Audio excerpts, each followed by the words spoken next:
All right, good morning. Welcome, everyone. Invite you to take your seats. We're going to go ahead and get started. It's great to see everybody here today. My name is Maureen Conway. For those of you who don't know me, I'm a vice president here at the Aspen Institute, an executive director of the Aspen Institute's Economic Opportunities Program, and I am just delighted to welcome you all to day 2 of the Employee Ownership Ideas Forum. Let's see. This event is co-hosted by the Aspen Institute's Economic Opportunities Program and our partners at the Rutgers Institute for the Study of Employee Ownership and Profit Sharing. And we're incredibly grateful to the Ford Foundation, Prudential Financial, and JP Morgan Chase for their support of this event. It's great to see so many of you from yesterday. It's great to welcome some of you new to being live with us today. It's great to welcome our virtual audience back, and hopefully things work better for them today than they did yesterday. So today, I just wanted to pause a little to reflect on yesterday, because I thought we just had a fabulous first day. The energy was really great. I thought all the speakers really kind of hit the notes we wanted them to hit. We had a wonderful bipartisan group of elected officials joining us. We had lots of companies and sort of practical advice about how this works. We had the government agencies talk about some of the specific things that they're doing to expand their support of employee ownership. But I think the thing I reflected on, the most, that I thought animated all of the conversations, was kind of the thing that Dan Porterfield started out with the opening remarks, and sort of really kind of thinking about the values that animate employee ownership, and thinking about sort of how it's good for workers, not just in terms of improving their paychecks or their retirement savings account, but in terms of how they feel about their work. It's good for communities and how communities work together. It's good for people's participation at work, but also in their public life and in their civic life.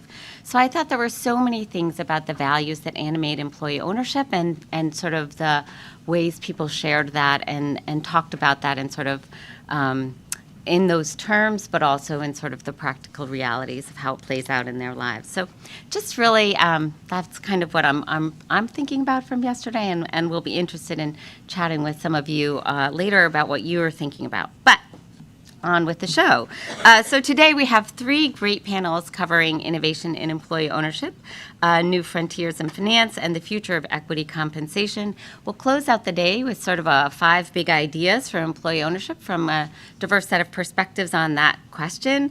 And in between all that, we have, for our in-person attendees, a number of opportunities for you to talk with each other. I know this is a room full of folks who likes to talk with each other, so I appreciate you sitting down for a moment. But over lunch, we'll invite you to join conversations. We have 11 topics for you to choose from. You're not required to go to one of those, but there's 11 really interesting topics that you can choose from and explore.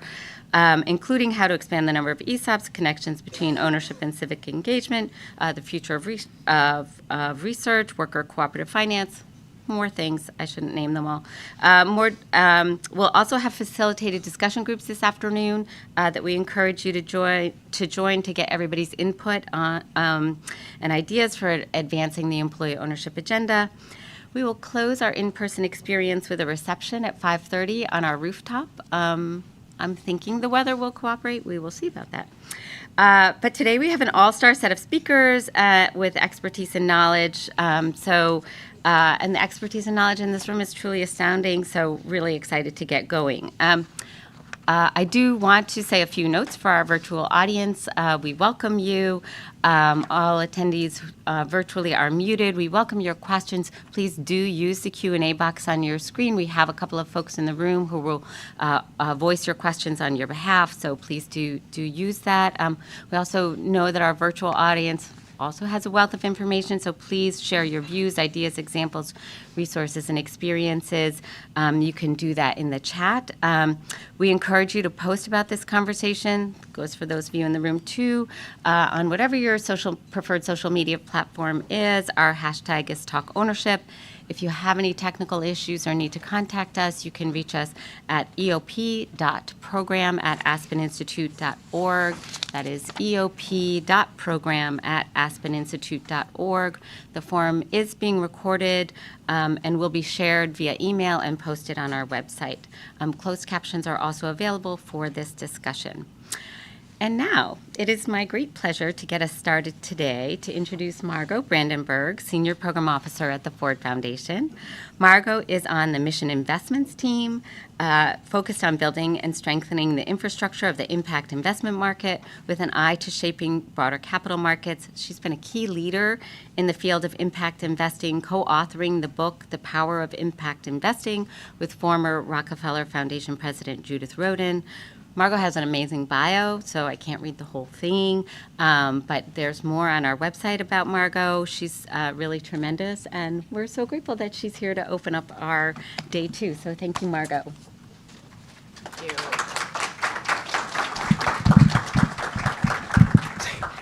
Good morning, everyone. Maureen, thank you for the generous introduction and for not reading my full bio. That would have been really embarrassing. But more so, Maureen, Matt, the team at Aspen, thank you for gathering us today and yesterday. Thank you to the team at Rutgers for teaching so many of us so much about broad-based employee ownership, both today, but for the past decades. I know I have learned an enormous amount, and so have so many others. The Ford Foundation is an 80-plus-year-old foundation with a mission to address inequality in all its forms. We are honored to be one of the sponsors of today's event and especially grateful to be in a room with so many of you and the opportunity to learn so much.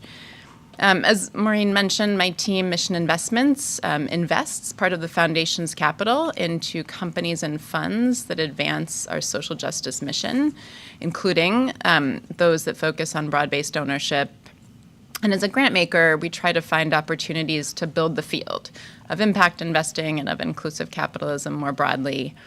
And I'm joined here today by my colleague Livia Lamb, who's from our Future of Workers program, with whom we collaborate a lot. And so we're both bringing our respective lenses to this work. And I think broad-based ownership encapsulates a number of the foundation's aspirations and values in a really sort of elegant way.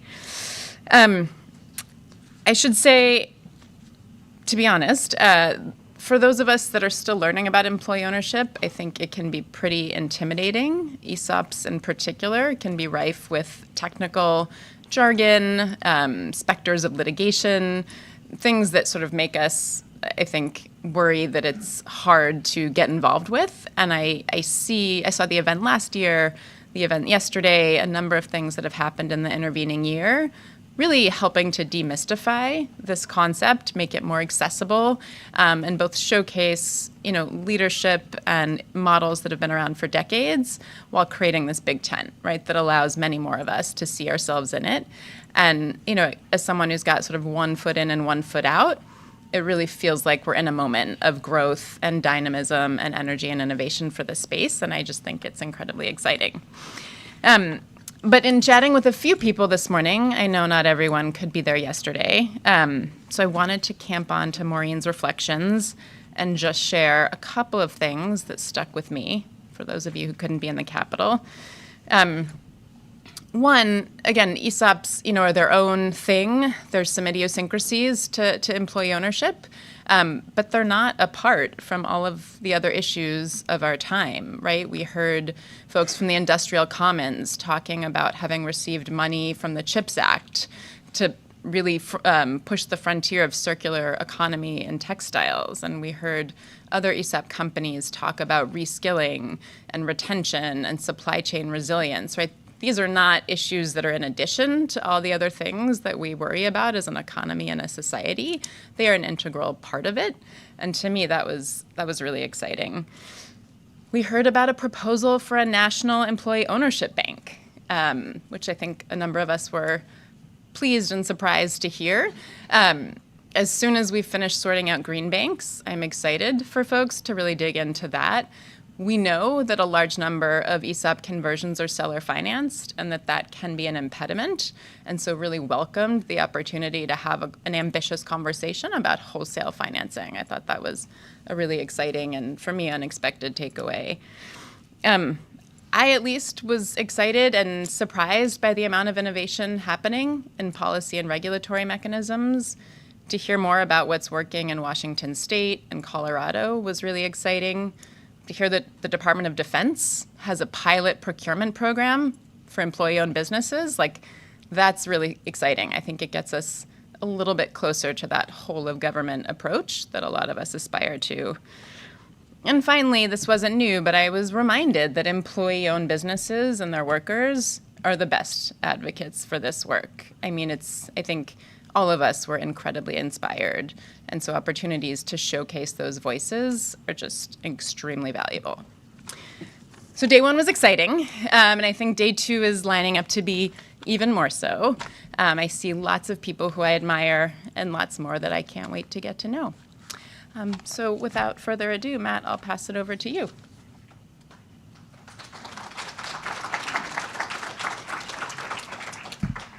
Thank you so much, Margot, and thanks, Livia, for being here as well. I'm going to welcome our first panel of the day up onto the stage. Our first panel is around innovations and evolutions in employee ownership. So we're going to kind of take stock of where the field is and where it's going and what some of those implications are. As Margot noted, it is I'm pretty new to this space myself, but it feels like a really exciting and innovative time to be involved in employee ownership. You're seeing new models emerge, new models being adapted, and in response, we're seeing new financing mechanisms and new types of support services come online to help meet the needs of those different forms. Been an explosion of growth in state centers, obviously.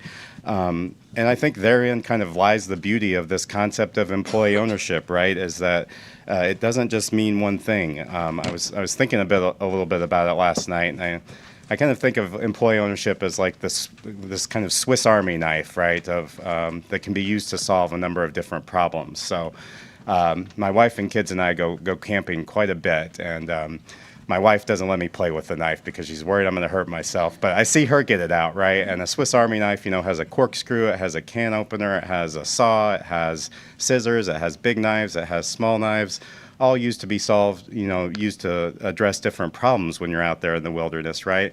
And when I look at employee ownership, I see kind of this Swiss Army knife that can be used to address a number of problems as well, right? We have different forms that are really good at sharing profits and building wealth. We have different forms and strategies for thinking about race and gender equity, different forms that are maybe better than others at thinking about how we provide opportunities to people who've maybe been locked out of the labor market and discriminated against, so like returning citizens, right? A new wave of forms that I think are really exciting and are coming online to think about how ownership can be combined with other social purposes.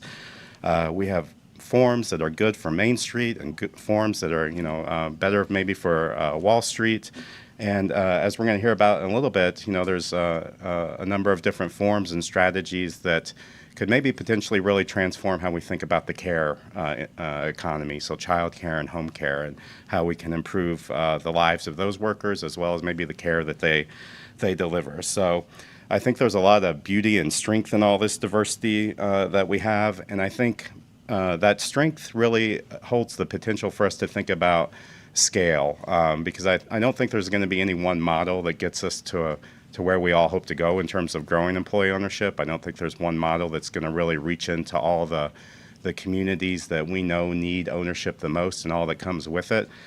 So it's a really exciting time, and we're just going to barely scratch the surface on this panel of all the innovative models and innovative work going on in this space. We certainly could have probably had 4 or 5 more panels at least to cover all the innovation. So let me introduce our great panel and let them dive into it. And let me find my notes so I don't get anyone's name wrong. So we're going to start on the very far right of the face. Many of you know Corey Rosen. He's the founder and senior staff member of the National Center for Employee Ownership. We do have more copies of his book out there. It's a great book, whether you know a little or a lot about employee ownership. I hope you'll pick it up.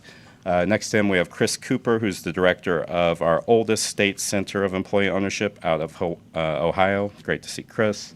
And then we have Aki Soriano Versosa, who's the executive director of the Filipino Workers Center and an executive fellow with the Rutgers Institute.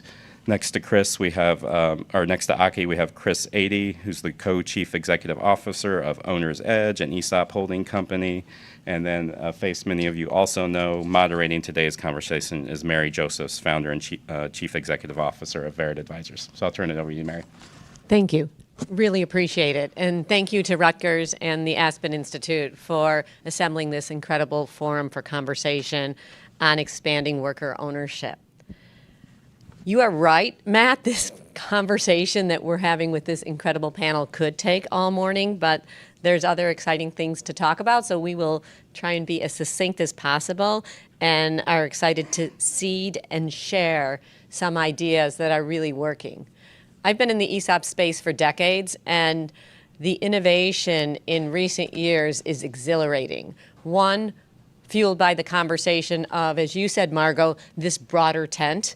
And ESOP does not equal exclusively employee ownership. Employee ownership, that tent is getting bigger and bigger, and it's exciting as we can meet an opportunity for worker ownership in businesses that previously didn't have access to it for whatever reason. So thank you. We're going to learn a lot from our panel. And Corey, I'm going to start with you.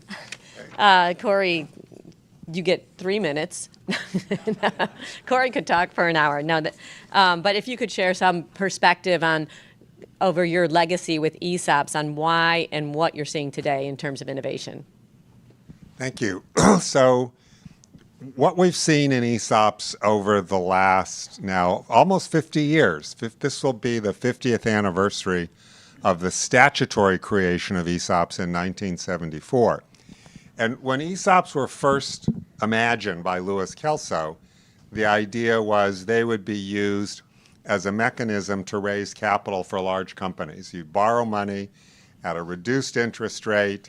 You would buy new capital through the ESOP by issuing shares. The employees would become owners. The company would get bigger, and everybody would be happy. And there were tax incentives to do just that.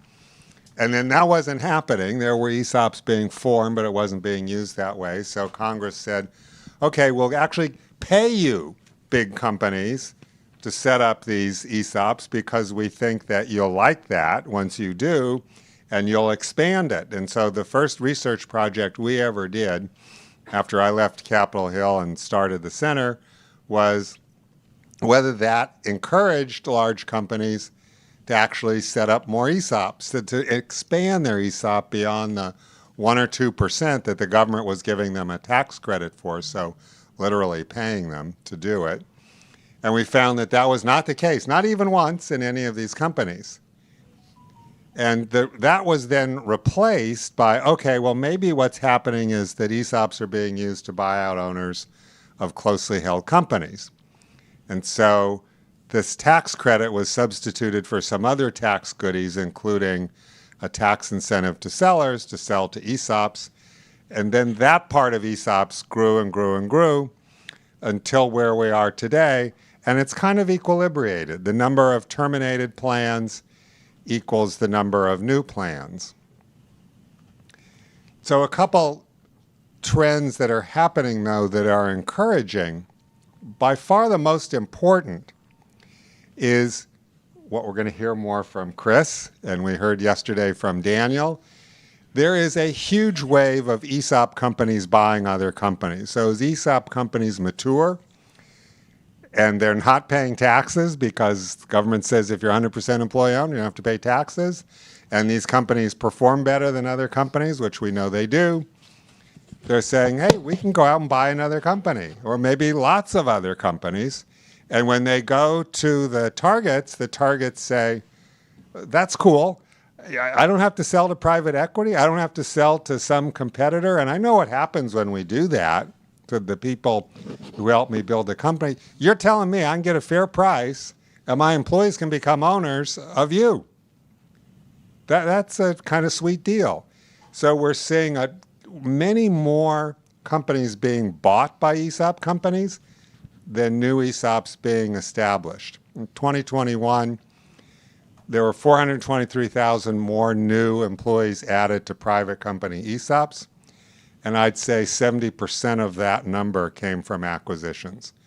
To me, this is the future of ESOPs. This is what's going to really get us out of this equilibrium state and into something really important. At the same time, we are seeing, as was mentioned, alternatives to ESOPs. I don't think they have any chance of really replacing ESOPs as a model because they're better adapted to specific circumstances. And it's pretty hard to give up all these tax benefits for basically the greater flexibility you get with these other models. But we're seeing private equity, for instance, a few, giving equity to everybody when they buy a company. We're seeing employee ownership trusts growing somewhat in this country, so that's encouraging. And we're also seeing more conversation about this idea, as this is one of the few things we can all agree on that actually works. But I'll just end by saying it's really frustrating to me, and I know to many of you, that you've got an idea that means that employees have 3 times their retirement assets, they're paid better, they're 1/5 as likely to be laid off as in other companies, and everybody virtually in both parties agree it's a good idea, and nobody's standing on the top of the roof yelling, hey, pay attention to this. This is something that really could move us forward. It's relegated to a very third-tier issue, so that's something I hope can change. Thank you, Corey. Given that, Chris, I'll come to you next. The Ohio Center for Employee Ownership I have been familiar with for decades, and you stand alone in advocacy programming and services for employee ownership. I'd like to share the history and why you think what some critical aspects are that make you so successful. So I'll share the history first. So we've been around for about 38 years now. So we've been continuously operating. Having a microphone would be good, right? Using it, right? Sorry about that, folks. So we've been around for about 38 years now. We're going to have our 38th annual conference here on April 18th. We're going to have about 400 people joining us in Akron, Ohio, for that. So our basic focus is kind of 3 major areas. I call it the 3-legged stool. We work with startup employee-owned businesses or business owners planning for succession and maybe transferring the business to their employees as part of that process. A big chunk of what we do is we provide training and education for existing employee-owned companies in Ohio. Thankfully, employee-owned companies, the number of employee-owned companies, I think Ohio, we punch a little bit above our weight in terms of population, in terms of the number. So we're very proud of that. And that's what our conference is going to be mostly about, is training and education for folks. Exciting for us is that as we go through each conference, it's more diverse in terms of its content. So we're going to have, it's very ESOP heavy because that's most of the employee-owned companies are ESOPs in Ohio. But we've expanded our co-op content, and we're doing some stuff with the employee ownership trust model and all that kind of thing. So we try to keep a handle on that. And the third part of what we do is kind of advocacy and research. So we are part of Kent State University in Ohio. I just want to say the Kent State University, right? Nice. Okay, sorry, it's my one joke, right?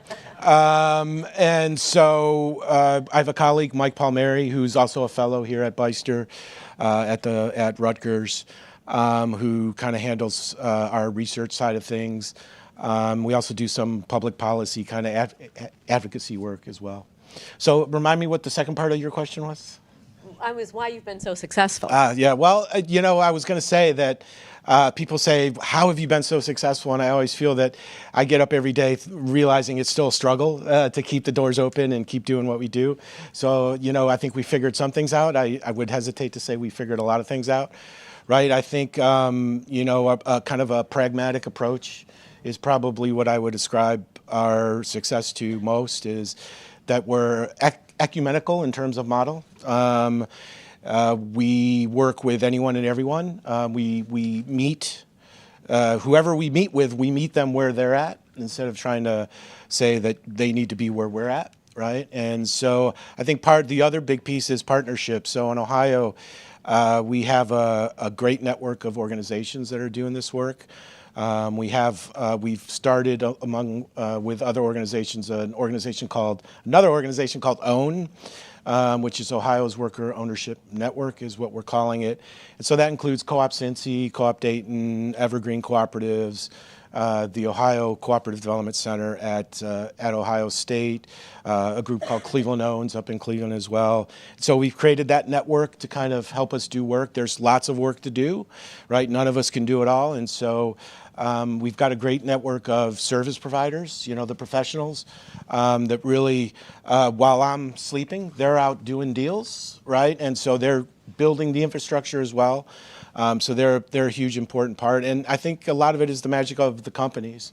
I got asked a couple weeks ago, why do you do what you do? And invariably what I always point to is when I get a chance to go to an employee-owned company and work directly with the employee owners and the business owners as they're thinking about what's going to happen to their business and their legacy, those kind of things, sort of like the soft, gushy, emotional kind of stuff.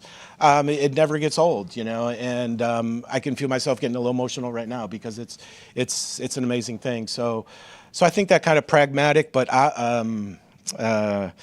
also kind of a pragmatic dreamer kind of thing, an approach to what we do and how we do it, along with the partnerships is really what's driving our success.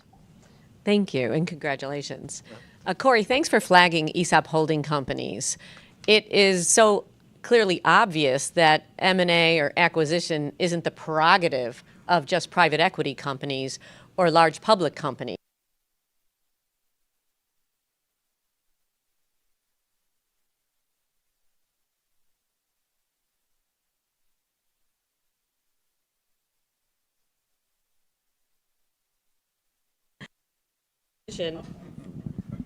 It's you. It is me. Okay, so growth through acquisition is a tried and true across the capital markets as a way to drive share value, diversify, and grow. And what you guys have done at Owner's Edge is, I think, so exciting in Wisconsin, and starting with one at a time and building a team and a strategy and leadership around it. So could you share more about that journey? Sure, I'm so excited, and thank you for the opportunity to share our story this morning. So Owner's Edge is a holding company. We are 100% owned by an ESOP. Today we have 5 portfolio companies, operating companies in our portfolio today, and our current intent is to acquire up to 5 more companies. Our legacy company is CCNN. They're a cabling infrastructure company. They became 100% owned by the ESOP in the late 90s. So we have a very mature ESOP at about 25 years. And in the 2000s, around 2010, our CEO came on board and looked at the sustainability of that company, and they were financially healthy and doing very well, and thought, long-time sustainability, ESOP forever. What should we do, and how can we really continue to think about that? And with our executive team and our board of directors, in 2015, we created the holding company, and we moved that operating company down below the holding company. So 100% ESOP owns the holding company. 5 businesses or operating companies now owned by the holding company, all participating in one ESOP. So since 2015, we've actually acquired 8 companies to get to the 5 businesses today. So acquisitions aren't just diversified in our portfolio, we also do strategic roll-ups within there. But our intent of creating that holding company was to create diversification, counter-cyclical businesses, not all going with the economy at the same time, making sure, and in the last 5 years with everything that's gone on, that has proven very successful for our businesses. So in that 10-year period, our share value to our participants has grown over 400% in that 10-year period. And so we're continually thinking long-term, what does that look like as we continue to think about diversification and strategic growth within our portfolio? So just again to share a little bit more about those companies, CCNN Cabling Infrastructure. Baycom is a mission-critical communication company. They provide two-way radios, Panasonic Toughbooks to public safety and make sure that, and we're all based in the Midwest area, mostly within Wisconsin with 1 or 2 businesses in Minnesota. Our third company is QComp Technologies. They're a robotics integrator. So they work with manufacturing facilities to design robotics and mostly palletizing and depalletizing end-of-line manufacturing, specializing in the glass industry. Our fourth company is Impleco. We actually combined two of our companies to create Impleco, and they sell and rent audio communications. So now we're in a big event like this. Maybe there's thousands more people around us, and we want to just have you all hear what we have to say. Instead of the microphones, we're going to give you all a headset. We're going to rent it to the facility and provide that to you so you can hear that a little bit better. Now, our fifth company is the most diversified in our portfolio. It's a company called Ashton Spencer. They create and compose music for the advertising agency. So we've gone from unionized technicians to sales in the public safety area, engineers at QComp. Our Impleco team is a sales-driven team, and now we've added composers and creative to our employee ownership. And so we're always thinking about that diversification and the long-term sustainability of our ESEP and what that means to us from a diversification. And one of the things that excites me the most as I think about what we've been doing over the years is that growth and wealth creation that we're doing for the employee owners.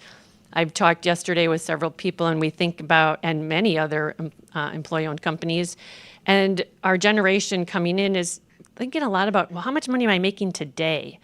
We bring a new employee into our company, and they aren't thinking retirement. So we talk about wealth management and how we're helping them to grow their wealth. And the first year you join the company and you're thinking, I don't know, I didn't get a contribution yet. I got to wait 12 months to get into the plan. It's year 2 and 3 when this really starts to become meaningful dollars for those employees. And so it's really working with our communication plan, our communication committee, to educate our employees on what that means to them, what it could mean in 10 to 20 years from now. And so that really excites me about how we can really educate our employees on that wealth building and thinking a little bit more into the future, even though it might not be their retirement in that final stage, but really thinking about that wealth management. Thank you so much, and congratulations. Thank you. All right, we're going to move over to California and hear from Aki. Aki? Yes. Okay, Aki. sorry, Aki. The home care sector, or sectors with minimum wage workers, and the opportunity for retirement savings is so desperate in that particular community or sector. So you have come up with a very innovative way of bringing more good jobs to this particular demographic, and I'm really anxious to hear more about it and share it. Well, I'm happy to be here to share it. My background is more in our organization, Filipino Workers Center. I was president for a long time of the National Domestic Workers Alliance. Is coming from the worker organizing perspective and how we're transforming an industry for better jobs and dignity on the job. So we've had to do a lot of policy work, a lot of organizing leadership development, but I'm really excited about how worker ownership and the co-op has come in as a really important strategy for how we're transforming these industries. For a long time, we've been fighting and helping workers to get back wages. This is an industry that is plagued by wage theft. To give you an idea, we have workers, commonly workers who are working for less than $3 an hour with no overtime, working 24-hour-a-day shifts. And many who are doing this job in California and across the country are also immigrants in the industry. Part of the issue is that we have a population that is aging here in the country. Every 8 seconds, someone turns 65 as the baby boomers are hitting retirement. So we have this huge need. Most people want to age at home and in their own communities. But we have a workforce problem because we have a lack of good jobs to really bring people into the sector. So with our cooperative that we're developing, we have a new model that is, parts of it have been developed over the last decade of an LLC cooperative where workers are earning as owners, not as employees, that creates an inclusiveness for everyone who is doing the jobs in this industry, no matter their immigration status. So we have built and we incubated a home care cooperative called Courage, Courage Home Care in Los Angeles that's been operating successfully since 2015. But now we've embarked on building a scaled model. The LLCs can only get so big and meant to be manageable and for other legal reasons. So now we're creating and using a secondary cooperative and actually even a tertiary cooperative structures to create, in a way, a kind of franchise, but not a franchise, where the LLC cooperatives, the local cooperatives, will be member owners of a secondary cooperative. And the secondary cooperative provides the shared infrastructure of marketing, of the shared brand, of back office, of technical assistance, because it is bringing in workers who may also have language and, tech skills, are experts in what they do in providing the care, but also don't have the expertise to necessarily sometimes build these businesses. So building out a structure that can help. We have a whole academy as well that helps to grow their own skills and build a structure that already has a lot of best practices, systems that they can be trained into so that each of the local co-ops can really get off and running and build a viable business in their local market as a part of this larger scaled model so that we can really make an impact on a larger level in this industry. And once we conquer California, we'll bring it, other places into other parts of the industries. And I think what's really exciting is that it's a model that is helping to transform jobs. I don't think cooperatives have been as much used in low-wage industries, right? To really transform. Not only we need unions, we need organizing, but this is a way to actually create the jobs and what we want to see in the industry instead of just fighting the bad jobs. Thank you so much. We can't wait to get you to Illinois. Corey, the NCEO has grown extraordinarily over the decades that you've been affiliated. And in a few weeks, you have a sold-out conference of 2,300. We would have if we'd had space. 20. 1,900 is all we had room for. Okay. So what are you excited about in terms of growth opportunities? And thank you for your continued vision and thinking through ways to continue to grow. So, for us as an organization, of course, we want more ESOPs. If you're not a member, then you can help us grow by going to nco.org and joining. That would help us grow. We're different, I should say, for those who aren't familiar with us, we're different from typical nonprofits in that I never wanted us to be funded by charities or foundations, so we never sought that money. We operate like a business, and we've actually been successful in that term, so we've grown quite a bit. But I really would go back to what I said earlier. The growth opportunities for this movement, and hence for us, is really ESOPs getting bigger. And of course, more ESOPs would be good, but the big opportunity, the supercharging opportunity, is going to be through the sorts of things that Chris is doing, because it's such an attractive opportunity for the companies who are being bought. And it would be really helpful if there were more financial systems that were supporting those kinds of acquisitions, particularly acquisitions of a larger scale where financing might be needed. So the idea of an employee ownership bank, or what we were hearing yesterday about the Employee Equity Investment Act, I think if these kinds of innovations in finance can succeed, that we'll see this movement grow substantially over what it is. And the other thing that I think is a real opportunity for growth is I want to emphasize what I said yesterday, and I hope some of you will take to heart. You heard about these state programs like in Ohio. Ohio started because one guy decided that this was a good thing to do, and he made it happen. Colorado and Washington happened because one person went to a legislator and said, this is a really good idea, it's popular, it's effective, and it doesn't cost much. How about introducing legislation on this? Now, to be clear, it's not simply a matter of getting an idea and then it passes. It's a lot of work, but it starts with that. And all of you have the opportunity to do that. Go find your legislator. Go find somebody on the appropriate committee and say, here's a really interesting idea. Take somebody from a local ESOP company with you to meet with that legislator, preferably someone in their district. And you can really make a difference. It all happens because one person gets started on it. So I hope some of you will take that to heart.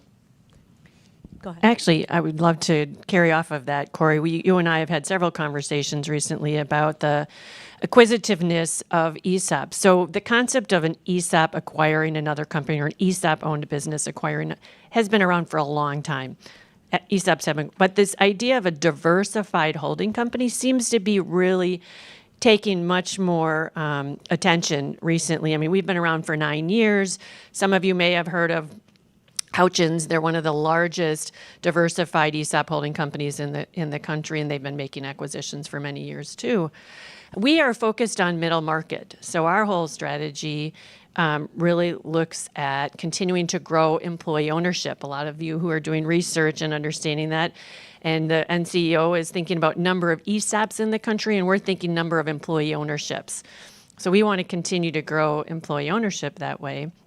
And looking for those right fit companies that are going to fit into an existing employee ownership culture is really important. Obviously, we need financially healthy as we're continuing to think about long-term sustainability in that process. Culture is key.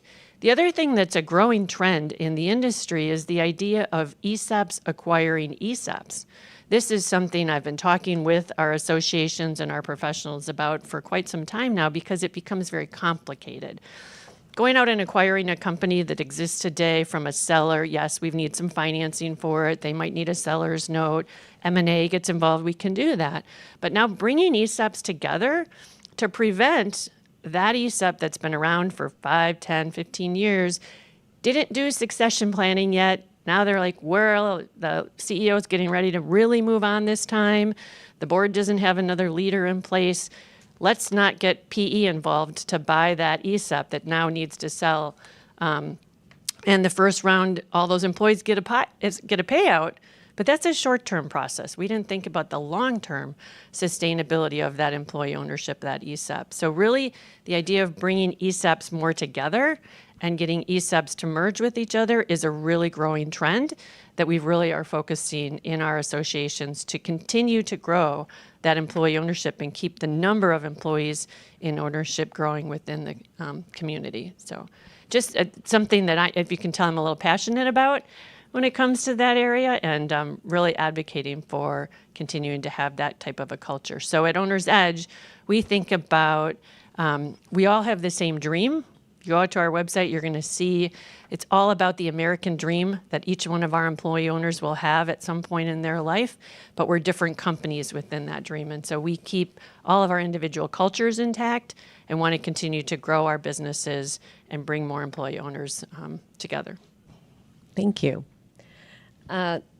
Chris, I think another growing conversation is how, and you used the word sustainability, is how you stay private. And it does take key initiatives in leadership and talent development, capitalization, and strategy.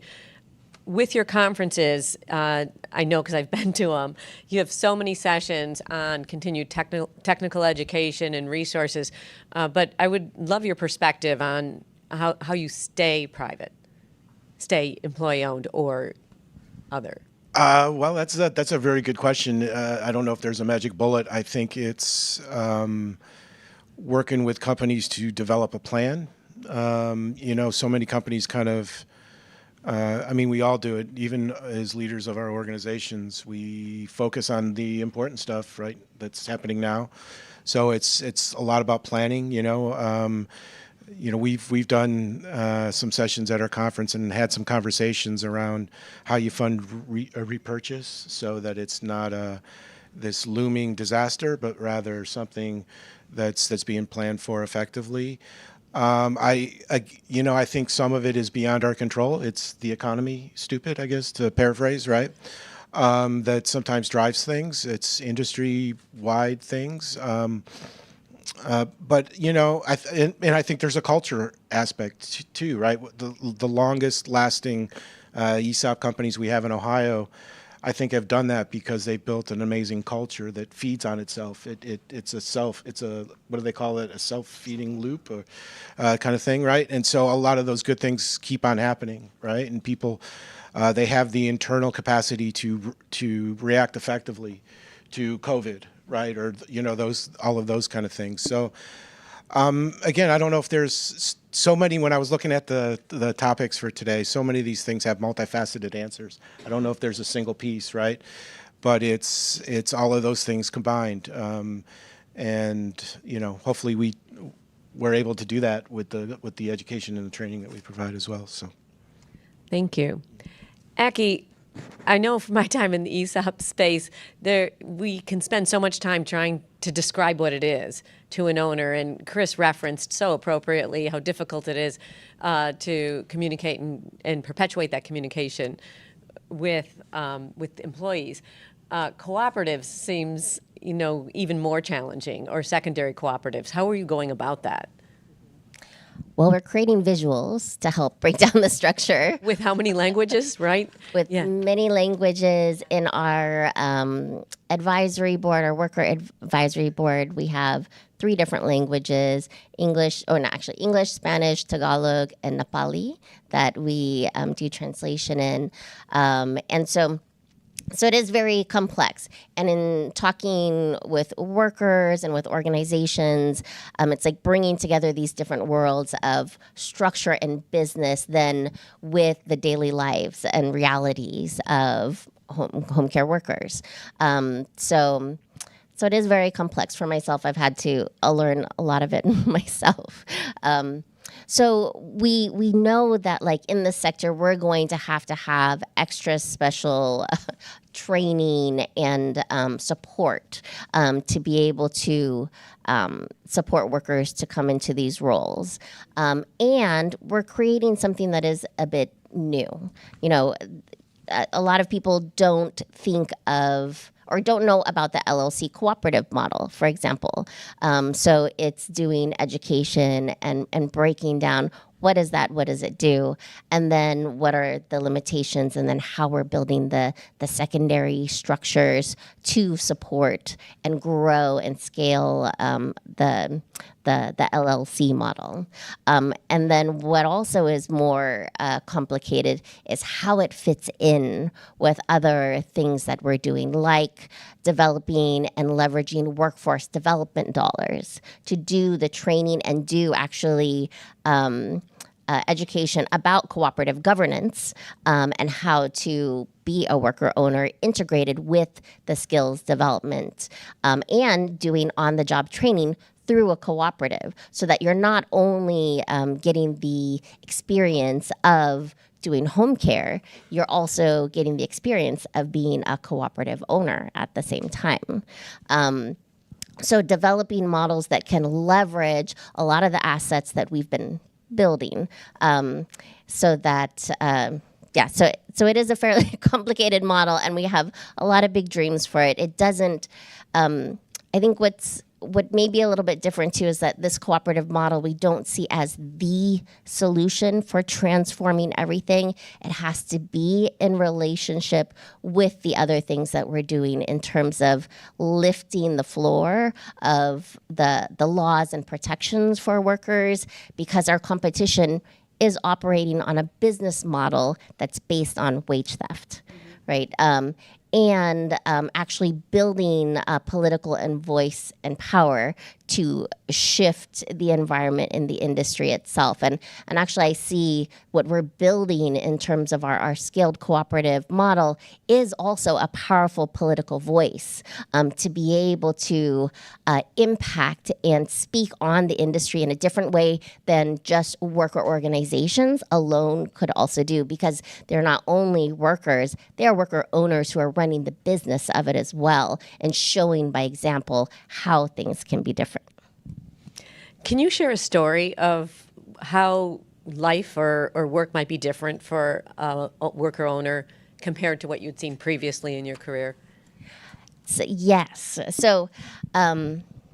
So in our membership as Filipino Workers Center, we've asked our members who here is actually earning minimum wage, getting all of their protections, overtime pay, and where we've had no one in the room raise their hand that that's their reality.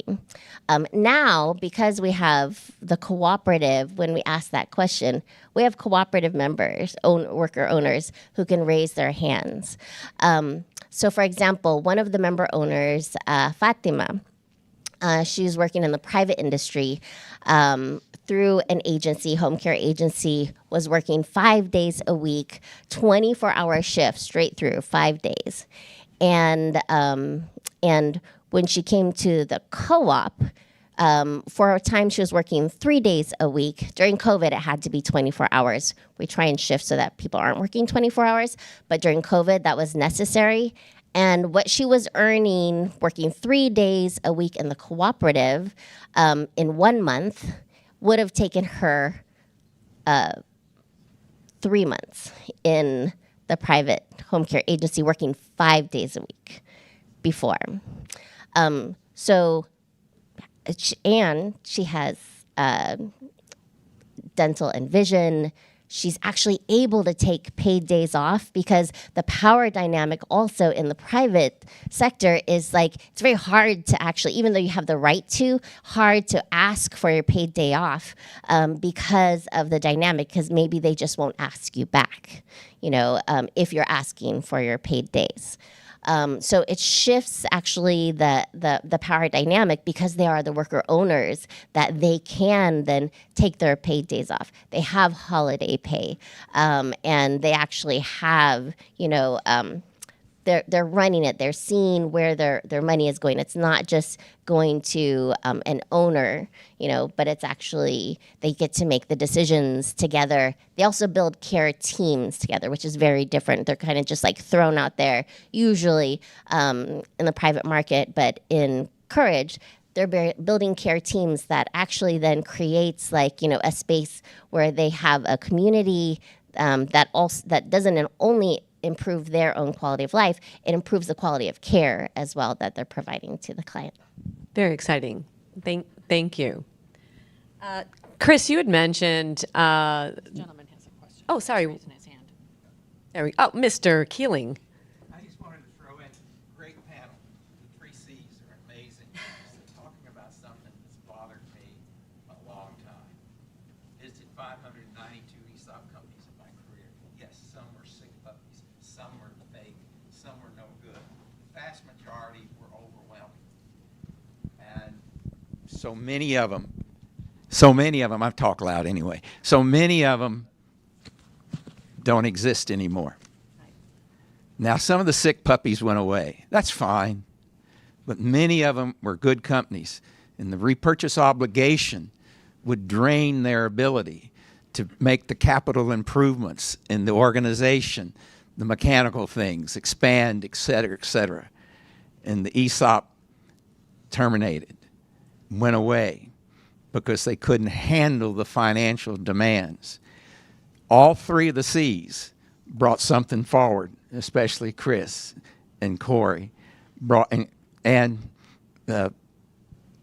Greg, they must have our nation, if you're going to be dedicated to an amazing, wonderful way to improve the income, improve the lifestyle of most Americans who work, that become employee-owned, the repurchase obligation issue, those companies have it grow and grow and grow.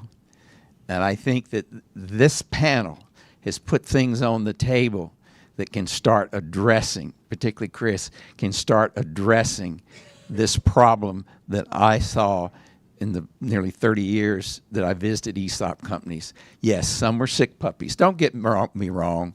Some were done flim-flammery. And I also go back to, yes, one person was named Russell Long, an amazing person who was able to listen to another one person, Lou Kelso, to create the model of broad-based employee ownership. And so never underestimate new ideas, innovation, etc. But you guys have hit on something that really rang a bell with me, because being in 592 companies, and so many of them don't exist. The 100 that are listed that y'all did, Corey, and the list that's provided, I visited 25 of those companies. There are others that would be on that list if they were still employee-owned. So thank you very much. Thank you, Michael, for sharing that. Jen from Hypertherm, when you spoke yesterday, one time when I visited Hypertherm, one of the executives said, Mary, if we don't grow, we die, because as your expenses go up, just inflation and whatnot, your margins are going to shrink. So companies are paying attention to it. So thank you, and thank you guys for paying attention to that. There's a question in the back there. I had a question for Aki. So thanks for your Yeah, because everyone else will be in breakout. low-wage workers and black and brown workers in particular really are needed. This movement is needed for them in particular, and so I really appreciate you know, the groundbreaking work you're doing there. I had a question because we started to do this kind of work in farm labor as well, and so similar sort of circumstances of highly exploited marketplace, you know, wage theft, all the same issues that I think your workers go through. And so one of the challenges was just that you're in a market of bottom feeders, right? And you're competing with those bottom feeders. So our workers, the challenge was, you know, they had to move around a lot to get work, right? They've got 2 or 3 different employers, and they follow the work. So the loyalty to the company, the EO model is interesting because if you get loyalty to the company, then you can build up a system that actually like addresses a lot of the inequalities, but then also provides quality services to the market, to the farmers. So one of the questions I have is just, how did you stabilize your market to be able to provide continuous employment for your workers so that they stay with you, right? Or is that even something in home care where they have multiple employers and they're chasing jobs all the time? Or is it that they work with one employer? But you can see this is like a repetitive theme in low-wage workers, right? And so to me, EO is so powerful in that space, but the exploitation precludes like real scale. And so just wanted to hear your thoughts on that. Thank you. Thank you. Yeah, definitely. So it is something that we do still deal with, right? And so part of it is making the model and the business right now work for the current conditions of the market, which means that we're also only going to be able to serve a certain part of the market that can actually afford to pay our co-op prices that provide the good jobs. But because there's this like growing need, there's actually a good market there for us to be able to build a real niche. And we don't have as much the geographic traveling problem, but it is about needing to create enough of scale of available jobs that they can continuously work in the cooperative as well. And so that's why it's really important for us to build this scaled model where we can really have investments and expertise brought into marketing to build up enough clientele, as well as then on the other side, enough of the structures that can hold and have the available workers that are ready to provide the services, because usually it's like they need the care yesterday, right? So at the same time as we're doing, like, serving that part of the market, we are also, as a movement and as PwC, we are also trying to shift things in terms of policy. We know that in an industry that's plagued by wage theft, it's also about underinvestment, because everyone has the need for home care at some point, but not everyone has the resources, right? So it's not a choice of whether you want it or not. So we are also doing policy work to create more public investment in home care. That's another reason why I'm in DC this week, because we are also working with the current administration about federal investments, as well as in California, we're building out a campaign to build a new public benefit of social insurance to address the issue of affordability. And at the same time, because we are growing it and developing it also with our union partners, we're designing it in a way that our cooperative model will actually be one of the preferential high road agencies that then will be a part of the system. Other questions right here? Sir. You did. Hi, I'm Michael Higgins. Hello. Yep, it's good. Okay. Michael Higgins. I was at SAIC for many, many years, and then ran the Foundation for Enterprise Development for other years, but that was a long time ago. And when I come to these meetings, and I hear these wonderful things going on, but I'm most interested in growth. It seems to me that, Corey, there still hasn't been a lot of growth overall in the number of EO companies and the the impact on the economy. For example, what is the total of revenue of all of your companies combined, and how many people are involved? And Corey, I'd like, if you can, a guess about the same thing. Just how many employee owners are there today, and how, what's its relative size to the economy? So it depends on how you count it. So if you look at every employee owner who owns stock in any kind of way, excluding the owning stock through 401k plans in their company, it's about 25 million.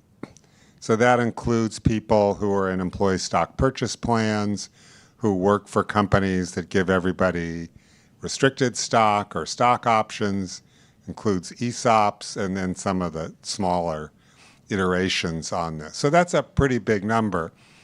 If you look at the number of people, about 25 years ago it would have been smaller, but for the last 10 to 15 years, it's been pretty stagnant. And if you look at private company ESOPs, so arguably the most impactful form of employee ownership, that number grew till about the early 2000s, then it leveled off, and now we've started to see what could be very meaningful growth to now about 2.5 million people. But 2.5 million out of a private sector workforce, I think of it's about 110 million or something. So you're right, it's still a tiny percentage of the total economy, and it's difficult for ESOPs to compete with larger market forces, particularly the growth of private equity, which may become larger than public markets in the not too distant future. And so that's a totally different model And that model's growing very quickly. So there are real challenges to getting where we need to be. We're a long, long, long way from where we need to be. And yet every little bit helps. So we are a middle market company, right? So we started at 25 million with about 135 employees. Today we're about 125 million with 350 employees. Do you have any idea what fraction of your state's economy I don't off the top of my head, no. But there's many ESOPs within our community. There's a lot of ESOPs that we work with on a regular basis within the state of Wisconsin. Several more questions. Ellen, I think you have the mic. The talking stick. I do. Someone handed it to me. My question is also for Aki, Ellen Frankmiller. So I have done research and work with other home care agencies, and one of the things we hear all the time is, well, we can't pay them more because that's what Medicare reimbursement rates are, and that's what limits our ability for wages. So I was wondering, it sounds like when you say you have a niche market that can afford it, can you talk just briefly about kind of how you've addressed this limitation that either is a legitimate limitation or a really nice excuse that we hear from other firms? I mean, that's a reality, especially because for other home care cooperatives who primarily work with their state's program, Medicaid-based program, and that there actually needs to be higher reimbursements through those programs. So those are real and actually need to be campaigns to advocate around. We're in California that also does have like a concentration of like markets and demographics where we can actually make this work. It may be less doable in rural, like we're starting in the urban areas because that's where we have the biggest markets that we can actually compete for. And in California, we actually, our Medicaid program is in-home supports and services that doesn't have an agency model. So it just goes directly to the provider. So as we expand, that's why we need to also grow the program so that we can also include how our model into it. So it is a real thing. I would say it's not just an excuse. We need more investment overall in home care so that everyone can afford to pay workers what they should be paid. And that definitely happens co-ops. In a lot of the co-ops now, they have to for long-term sustainability, ones who are working with their state programs are having to diversify so that they're also doing private pay as well as the Medicaid reimbursements at the same time. Thank you. I'm on the board of a company in West Virginia. It's 2,300 employees, a home care company, and they work with Medicare. They have some private, but it's almost all through Medicare or Medicaid. And they're reimbursed at $15 an hour. And they can't, so what can you if you're in that situation? It's very frustrating for them because they want to pay people more, but there's just limits on what you can do. And then, so they're competing with the jobs workers who then go to the gas stations instead of home care. Right, they can make more money at Amazon. So I think we have time. So we have time for maybe one more question. I do want to bring in our virtual audience. I know there's a number of questions in the room, but maybe you can grab the panelists afterwards. Quick question for Chris. So one of your companies is unionized, and we had a question come in about how unionization works with ESOPs and some of the challenges and opportunities that you see there. Sure, that's a great question. And actually, it's the original company that started the ESOP back in the late 90s that is the unionized workforce. And so they have always participated 100% in the ESOP plan as well through that process. Granted, they have a collective bargaining agreement, and we negotiate with them every year.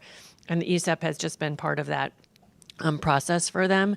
What's really exciting about it is that that's such a legacy business and been around and mature from that perspective, is that we have unionized workers who the value in their ESOP plan today on an annualized basis increases more than the compensation that they're making. And they really show that they actually attract more people coming into our business because they can talk about what it means to be a part of that ESOP community and actually understand that they can contribute to the value of the business. And the gentlemen who have been, or the technicians who have been around for 25 years, talk to the new guys coming in and say, we have a great video on our website of someone who retired about 4 years ago. And he said when he first started, they all told him you should come to this annual meeting where they reveal the shares and you get a statement. And he was like, why should I go? And they said, free beer and free food. He said, I'm in. So he started going to the meetings, and now he's retired and literally living out his American dream based on what he was able to earn over the course of the period of time that he worked for the business. Thank you, everyone. The panel is around for more questions. Corey, Chris, Aki, and Chris, thank you. This has been extraordinary.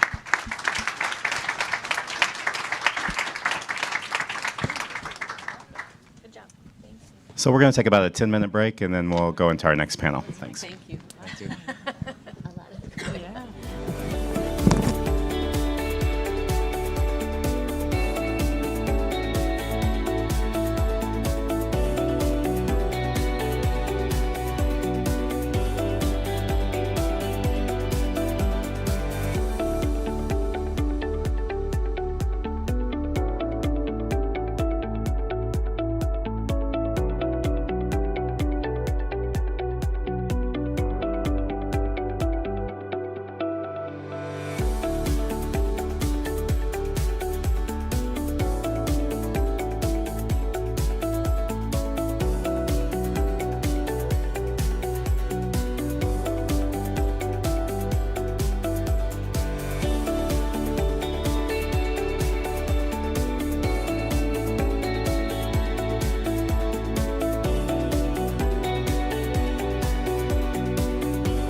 We'll get started for our next panel.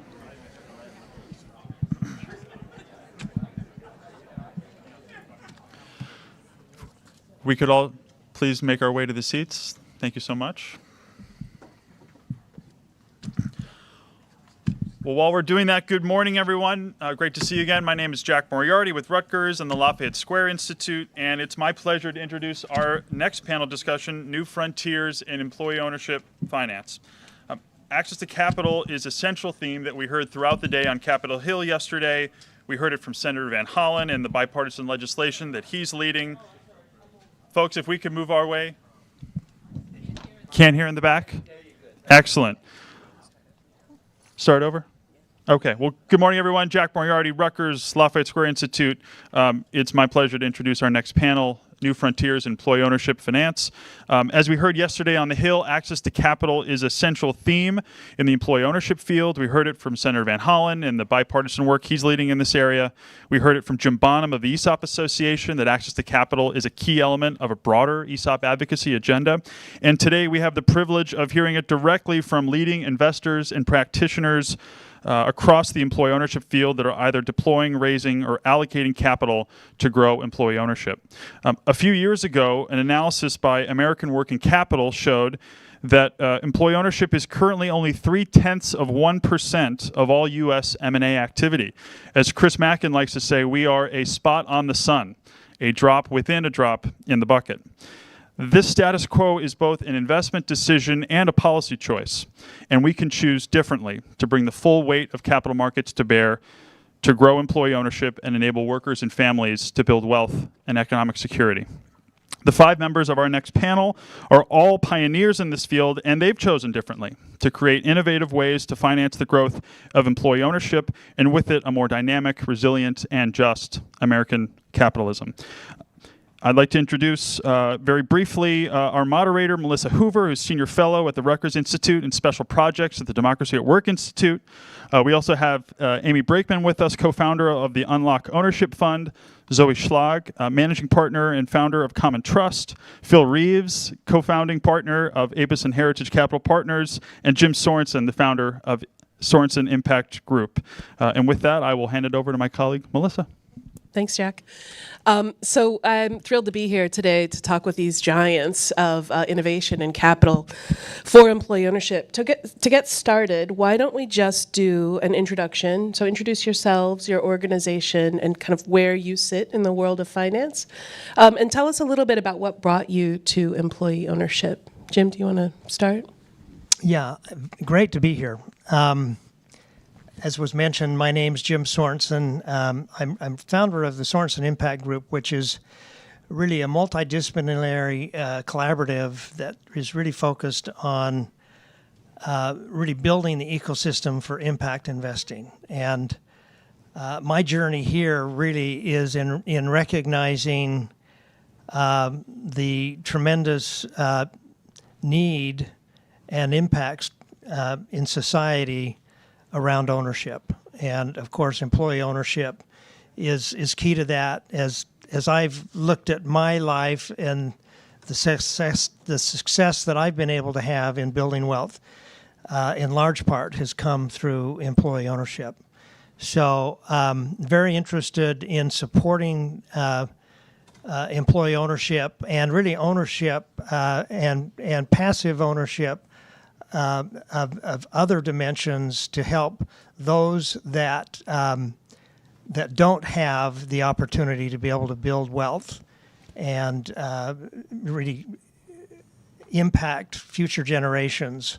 That is going to be essential for us to thrive in this country. Sure. So Philip Reeves with Apis and Heritage Capital Partners. We are an investment firm that's focused on using employee ownership to close the racial wealth gap. And so we find great small businesses all around the country that have workers of color and convert them from being founder-owned or family-owned to being now employee-owned. And when we say employee ownership, we use the ESOP structure. And so far, we've done 4 transactions, have around 400 workers, owners in those companies, and are really excited for today's conversation. So thanks for having us. And what was it that brought you to employee ownership? I mean, my background, I have people in my family that own small businesses. I spent a lot of time in the D.C. Area and got to see the power of ownership in the Black community. And I think for me, it was watching those owners build these great businesses. They were able to put their lives, their children, their generations onto this great path. And it was really understanding that those entrepreneurs that got all the success had beat a ton of odds. And most people aren't going to get that opportunity.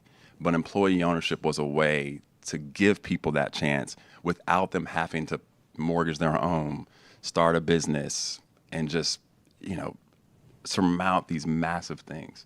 And so we, the firm, our whole idea is if we can spread opportunity and spread wealth, particularly in communities of color, we can really take this racial wealth gap that is actually a chasm and start to narrow it just a little bit. Hi, everyone. I'm Zoe Schlag. I'm a co-founder and managing partner at Common Trust. It's really nice to be here. Phil and I were actually joking at the beginning of this. Usually we are the only ones in the room who are working on employee ownership or may even know about it. And I feel like this room, everyone is working on it. So it's nice to be among familiar faces. My firm Common Trust supports businesses to exit through employee ownership trusts. We do that through two ways. One, we have an advisory side of our business, which is supporting businesses to design a customized employee ownership trust. The other side of things is we have a fund that provides the capital for those buyouts. And what brought me to this space, candidly, was disillusionment and an existential dilemma. I'm now working on the buyout side of things, but 5-6 years ago, I was an early stage investor. We were investing in mission-driven companies that were building tech products to solve social and environmental problems. And, as I was investing in these companies, I had this question in the back of my mind, which is like, okay, so let's say we succeed in scaling these companies and products to impact people's lives, particularly with those products that were designed around addressing questions of wealth inequality. When those companies go on to exit, given who sits on the cap table, net, are we making wealth inequality better or worse? So this is something that really got me to start to think about ownership as a theory of change. And that's really what led me to getting to work on these employee ownership buyouts. Okay, I'll just echo all what they said, except my name is different. My name is Amy Brakeman. I was able to have access to the ladders of success in our culture: education, employment, making enough money that I could start being giving away philanthropy too. And at some point I looked around and said, you have these awakening moments that, the system is really driven so that people like me will succeed. And it worked for me. And then I noticed how many people, the bulk of Americans, are left behind and don't get the opportunities I get. So what can I do to shift that? And so I started having the good fortune of probably things that Jim seeded, being an impact investor, started seeing still that even in impact investing, a lot of the money is still going to prioritize market rate returns for investors like me, even though we are also trying to drive sustainability and better distribution of the economic system. So my wake-up call in employee ownership was that when I met Phil and Zoe and a few others, unfortunately there aren't that many to invest in, but CDFIs have been doing this work for a long time, I said, oh my gosh, here it is, because I was already aligned as a racial wealth gap investor. And so I have moved very rapidly. A lot of people who know me say I move faster than most other investors. I'm in 17 equitable asset ownership investments, and now I'm using my voice as well as my money to try to see if we can build more of an ecosystem of investors moving rapidly into these models that, thanks to the researchers out there, you have proven, and to the practitioners who have led these businesses, you have proven this is better for workers, better for the companies, and better for local communities. So let's do it. All right, let's do it. So we have a really cool panel, and I would invite us to have a discussion as much as sort of question and answer presentations. So feel free to respond to each other, tack on as we go. But I'll start us off with some questions. So Phil, let's start with you. Can we talk a little bit, can you speak to investors' perceptions of employee ownership and maybe some of the myths around return that pose obstacles and what you're seeing get traction with investors? Sure. So we raised our first fund in 2021, And I think that, the stage is great. Employee ownership as an asset class is just super new, particularly for a lot of allocators. And you have new teams doing new models that aren't taught in business school, aren't taught in law school. And that's just hard for a lot of investors to get their arms around. Never mind that, LPs have boxes like credit and equity, and employee ownership does not fit super well into those boxes. And so for a lot of investors, employee ownership is an easy no. Like, it doesn't fit in my boxes, and everyone's super new, no one has track record, I'll just pass. What we found was when we spent time with investors and they really put in the cycles, I think what LPs appreciated was you can do both. You can have great returns and have these sustainable outcomes for communities of color, but it just takes getting over those hurdles. And so our LP base has been phenomenal in that they actually took the time to understand the model, to appreciate how it works. And I mean, a huge credit to the Sorensen team. I mean, Sorensen was our first institutional check, and that was huge for us. And so now you're seeing other teams get funded, and hopefully what this does is it lets the field realize, when I say the field, I mean the investor community realize that these models do work. They generate great returns, and I think the LPs that have taken the lead are doing a phenomenal part of getting us to the next level. In terms of myths, I think the greatest myth there's a lot out there. I think the one that still persists today is all around pipeline and opportunity and how many deals are there. I think there's a perception that employee ownership has to be a small company. Like it's the co-op grocery store or the coffee shop or the bookshop. And I think yesterday's panel was a great showcase of just how large some of these things are, even some entrepreneurs today. And that story has to get told. The other one is, and actually happened yesterday quietly, is that employee ownership is a buyer of last resort. And you hear that sometimes, but the challenge is that what that means to investors is it must not be that great of a company. But that couldn't be further from the truth. And I think it takes models like what we're doing to break that paradigm. I mean, MOA was a great example. For those that don't know, our latest transaction, Sky Blue Builders, we were not the only buyer there. We, in fact, were not the first buyer there. But we were able to win that transaction in a competitive process, and we think that means we can get great assets and deliver great returns for our investors and deliver great impact for those employees. Thank you. Oh, wow, an applause line. So, Amy and Jim, let me turn to you to build on Phil's remarks. Why do you think so much capital is staying on the sidelines when it comes to employee ownership? And for the capital that's moving, why is it moving? Do you want to go first? Well, we're going to try to experiment with that at Unlock Ownership because of what Phil described.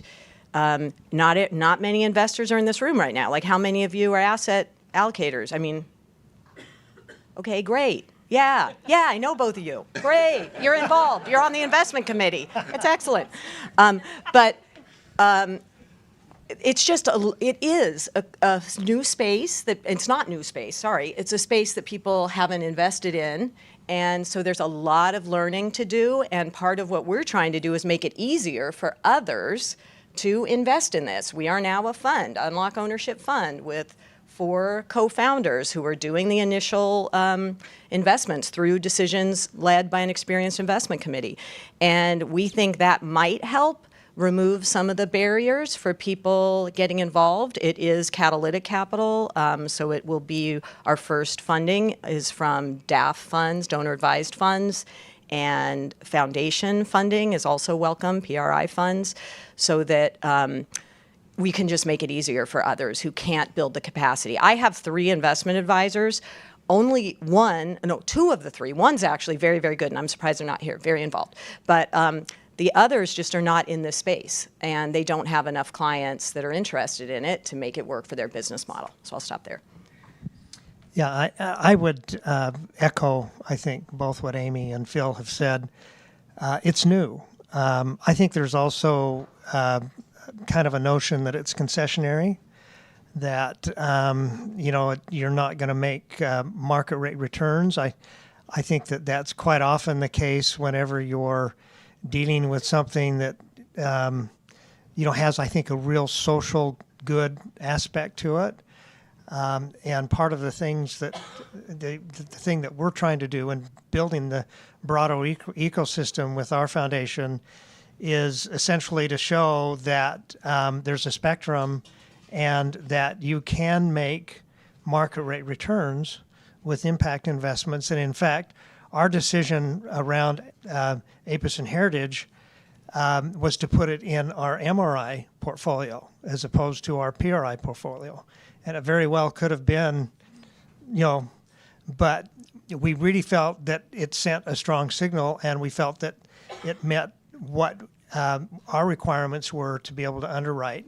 And I think we're off to a very good start. So I think over time, and as there's more experience, more success, this will change. And that is what we want to see in this space. And I think there's also great opportunity for ways to blend in market rate investors by utilizing tools like grants and program-related investments to help in de-risking these investments. So there's, I think, some financial innovation that can also come to play. Yeah, that's an important part that we didn't talk about. I mean, part of these are emerging funds, right? And we all know there are real challenges and barriers to emerging funds, especially if you're anyway. So yeah, that is the role that Catalytic Capital can play, coming in to de-risking the launch, so that's the way we see our role in the ecosystem at Unlock Ownership Fund, that we can de-risk, making it easier for Phil and Zoe and others to demonstrate that they have a model that then can attract the more mainstream investors after they've gotten the ability to demonstrate several deals or transactions. So I want to build on a couple things that Phil said. The first piece is the buyer of last resort, employee ownership. This one is actually really interesting to me because I wish I knew the specific percentage here, but if I were to look at the businesses in our pipeline and the deals that we're working on, a large majority of them have turned down other offers from other buyers. They have turned down private equity. They're trying to get bought out of private equity. They're trying to pull out of an existing holdco, and it's because the capital structure doesn't support the way that they want to run their business. So I think that's something that's actually really interesting, because most of when we talk about employee ownership, it is the silver tsunami and these baby boomers who are ready to retire, but there's actually a huge amount of opportunity with businesses that are looking to get out of capital structures that don't necessarily support their long-term goals. The second piece that I wanted to touch on relates to LPs getting into the space, which is I don't think that LPs really understand easy comparables when they're looking at an employee ownership fund. That's particularly true with equity, also with debt. I think one of the things that's really important is with an employee ownership deal, as you said, Jim, a lot of investors think that view it as concessionary. The point I would make is that you're not necessarily trading away return with no commensurate adjustment in risk. I think employee ownership is actually a really strong way to manage risk in these businesses over the long term. And then, sorry, I'm going on a bit of a ramble here. The last point I wanted to make is just around how do we get more capital off the sidelines. And, I think we talk a lot about how do we build market education among selling owners. The same is true with banks. So when we're bringing senior debt into deals, it is not an easy button to bring them into deals. There's a huge amount of education that has to go on with these senior lenders to help them understand, how do I evaluate this? How do I present this to my credit committee? How do I get comfortable, given that this looks a little bit different than most of the deals that come across my desk? Just to follow up on the de-risking, so full disclosure, I work with A&H, so I'm pretty familiar with the model. Your capital isn't concessionary. It does, particularly from your philanthropic investors, it is accompanied by grant funding to invest in the building of ownership culture, and I think it's an important part of the model because we know that that's what drives value in employee-owned companies. So can you speak to that a little bit? I think you hit it. I mean, I think one of the big takeaways from this conference, particularly yesterday, was around this idea of ownership culture. I think what I hope everyone took away was that It is a very intentional thing that takes real time, real effort, and real money to do. And so I think we were fortunate, Amy, to your point, because we have a blend of capital, we're able to, use our more return-focused capital for actually doing the investments. And then we have grant dollars to support this training that goes on in the companies. But without that training, and we say all the time, like an ESOP without the training is just like a retirement account. Like it's cool, but it's not going to do anything. What we want is employees that will stay longer, that will go the extra mile, that understand their role in the P&L, and that just takes a significant amount of time, energy, and capital. And we're fortunate enough to have. And so that's why I was super interested in the last panel. Like workforce dollars is a way to offset that. We're following up on that. Like that's immediate. Significant time and capital, and yet relatively a pretty small fraction of the total raise for a really outsized return in terms of it. Yeah, I mean, in certain like scale of a deal, you're talking, a six-figure amount of capital over a few years is going to deliver. It's going to deliver meaningful, in our experience, meaningful outcomes from a P&L perspective, whether that's retention, EBITDA, whatever it is. Great, yeah. So we're already sort of getting into it, but let's dive into your models a little bit more deeply. So Zoe, can you talk to us about EOT, sort of break it down, Employee Ownership Trust, and how you think about their value and niche in this space, and maybe give an example of a firm or two that you've helped convert? Yeah, so employee ownership trusts are relatively new on the scene here in the United States as a mechanism for employee ownership. It is a trust that holds a company on behalf of the employees. So when you think about an employee ownership trust, the mechanism of economic gain for employees tends to be through profit sharing.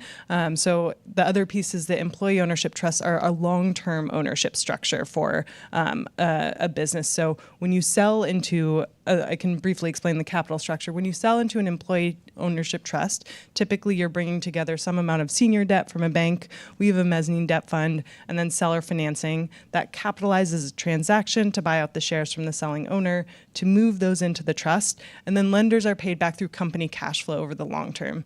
What that means in practice is that the business exists in that trust for the long term. It's kind of a perpetual ownership structure. The piece that I think is really interesting about this legal structure here in the U.S. right now, and what we're seeing in a lot of our deals, is that employee ownership trusts allow you to encode specific company values or missions or purposes. And I'll give you guys a couple examples. We're working with a manufacturing business right now that has been on a net zero emissions pathway for the last couple of years. They actually have turned down several PE offers because they are nervous that if they sell to the private equity firm, that net zero emissions strategy that they've been working on might be erased. Another example is a business that has a workforce development program where they've partnered with a nonprofit to provide quality jobs to disabled adults. And that's something that's really important to this business, its culture, its founder. And so that's an area where you can code those types of things directly into the trust and protect those over the long term.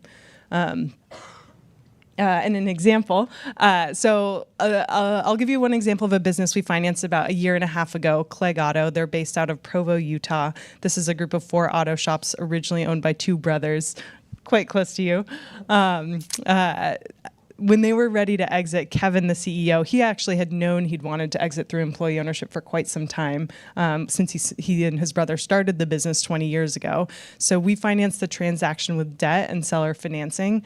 This was a year and a half ago, and the results in their first year and a half have been extremely impressive. This is a steadily growing business. In their first year since transacting, they've been able to double their profits. I'm not going to lean entirely into my confirmation bias. I think there are many things that went on beyond employee ownership, but I think that's an important piece of the picture. They've also been able to distribute record profit sharing to their employees and meaningfully have had their highest customer satisfaction ratings in 20 years of company history. So. I think it's a really double profits. Yeah. I think it's a really powerful example of the model and its potential. Well, thank you. So, Phil, A&H has also been ramping up work. Can you catch us up to speed on your latest deals and what you're learning from those? Sure. So, we've announced we did 2 deals a couple of years ago, and then 2 more recent ones. The first was Blooming Nursery out of Oregon, and it was a few things. So one, it was our first rural deal. This is 2 hours outside of Portland, and we had never sort of been in that environment before, particularly in the ag space. But it's a plant nursery that specializes in, like, when you go to like Home Depot, they don't sell there. They sell to like the specialty garden center in like the cool neighborhoods. And so, but what makes it so special is that they've actually branded their plants. And so now, this is like the point around, it was a great business with a great brand. I mean, they've given plants to the Smithsonian, to the National Arboretum, because they're that high quality. And so Grace Dinsdale, the owner, has had this family farm for 41 years and was trying to figure out what to do. Private equity has not done well in this space, probably for obvious reasons. The idea of employee ownership, she didn't know it was possible, but when she heard it, she literally broke down in tears. Like that, it meant that much to her that her family farm would stay in her family business with her employees. And what animated us in it was obviously the investment thesis, but from an impact standpoint, about 1/3 of their workers are women. And it was our first time having such a high number of women in our portfolio, so we're super excited about that. From a lessons learned standpoint, you know, when we do these announcements of like, your company's not employee owned, I think people have this myth that it's like, people jump up and down like, oh my God, I'm employee owned. That's not how it happens at all. Like it is, people are terrified. Like you just told them the woman that has run this business for 41 years is leaving, and these guys, we don't wear suits, but these guys in like these button downs come in. And so a lot of our work is around building trust. And this time, because we had a portfolio, we bought one of the senior leaders from one of our other companies to the business. And this workforce works entirely in Spanish. So we have live interpretation. All of our materials are in Spanish and English. Because we were able to bring someone that had been with A&H as a worker to speak in Spanish to a set of new workers, that's how you build trust. It's not me telling you that this is going to be great and you're going to have this great retirement account. It's Adrian saying, I've worked with these guys for a year and look at what's happened to our shop. And it just, I think for us, that was the biggest lesson. Is it's never going to be on us to tell a story. Workers are always the best advocates for these stories. Fantastic. Thanks. So Amy, tell us more about the Unlock Ownership Fund, where the work's at, where it's headed, where you hope to be a year from now. Thanks, and thanks to Rudy, who wrote up an article about us in Impact Alpha last week. Thank you so much. We came together as a collective of investors who are working toward reducing household wealth with a particular focus toward reducing the racial wealth gap. And our 2 specific levers, because of research, again, that show that these are really big levers in building asset ownership for low-income Black and Hispanic families. I'll use that word because that's what the Federal Reserve uses. I know there's lots of different language to use. So we are investing in emerging funds that will be driving those 2 theses. So it's a little bit weird. I haven't yet found the conference that looks at home ownership and employee ownership, but we think both are very important levers, and there's some good investable options like Gary Community Ventures over there shepherding the Deerfield Fund for Black Wealth, and other funds in the homeownership space. I think the value add is what I've already said. We're trying to leverage this ecosystem to help make it easier for other investors to participate and not sit on the sidelines. So we will see how that goes. We're just launching. Exciting. So on the other end of the spectrum, Jim, you've been doing this for a while. Can you talk to us about your experiences and successes investing in this space, and in particular, what you think might be helpful to other investors? Again, I think some of the principles that I talked about early on about catalytic capital, utilizing all the tools in the toolbox to leverage capital in, that's very much in the headlines these days, along with the ownership economy. I think clearly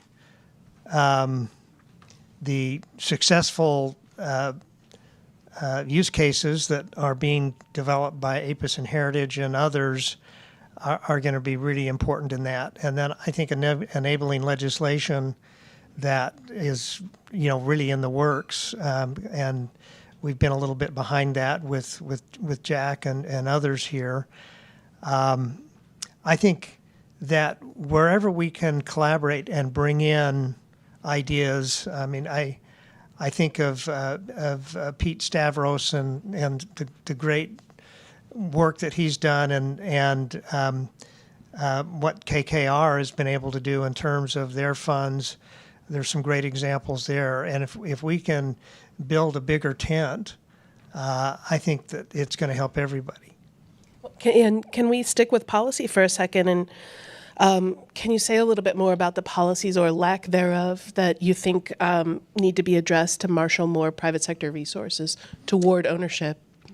Well, I think there's a real great opportunity because my experience with policy as it relates to impact investing in this space has been really encouraging. I mean, you look today in Washington, and it's so divided, so polarized, and so politicized that it's hard to have any kind of faith or encouragement about getting things done. Now, to counter that, in the limited experience that I've had as it relates to policy, when you can show both sides of the house that you can address a social problem utilizing free markets and capitalism in a good way, it tends to bring everybody on board. And I think that that's really the basics behind the legislation that we're crafting here. And I think that is the recipe for successful policy as it relates to bringing both sides together. Right. Anybody else want to speak to policy before we move to sort of bigger visions? It's critical. And thanks to Jack and others and many of you here who are working on that lever. Great. Yeah. So before we move to audience Q&A, I'd like to ask each of you to share some final thoughts on something we haven't discussed yet, or something you think is important as we think about scaling finance and moving toward some of these market-based solutions. And I have some prompts, but feel free to riff. So Amy and Jim, let's start with you. I know both of you have a much wider framing around this issue. So let's end on that bigger picture vision. And I'll start with you, Jim. You bet. Well, I think that employee ownership is really important, and I really support it, and 100% there. I would also say that there are other facets of ownership that shouldn't be overlooked. I'm very fortunate in my life that I was able to participate in a company-sponsored, 401k.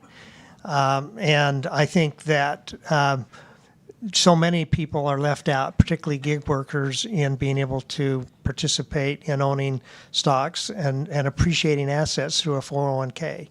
I think I'm encouraged with legislation. The Retirement Savings for American Act, which really utilizes the Federal Savings and Thrift Plan to enable gig workers to, again, have stock ownership. I think employee ownership through ESOPs is critical. I think that home ownership is really at a critical stage where so many are left out of the American dream. And we see really appreciation being used to the detriment of homeowners, with private equity firms basically buying up homes and then turning them into rentals. And we need to turn that around. And I've been really investing and looking at models that would unlock home equity to the use of those that either want to get into a home or those that own a home. and Amy will have to talk to you about some of these interesting ideas. I think you have to go where people are. So I'm interested in new models of tenant equity vehicles for those that live in apartments to be able to share in ownership appreciation, and also community models. So there's a lot that's developing and happening in this space, and it's all for the good. And I think where we can utilize our innovation and looking at ways to orient free enterprise and capitalism to benefit people, to include people, to build on-ramps for them, that's what I'm interested in as it relates to policy and this area.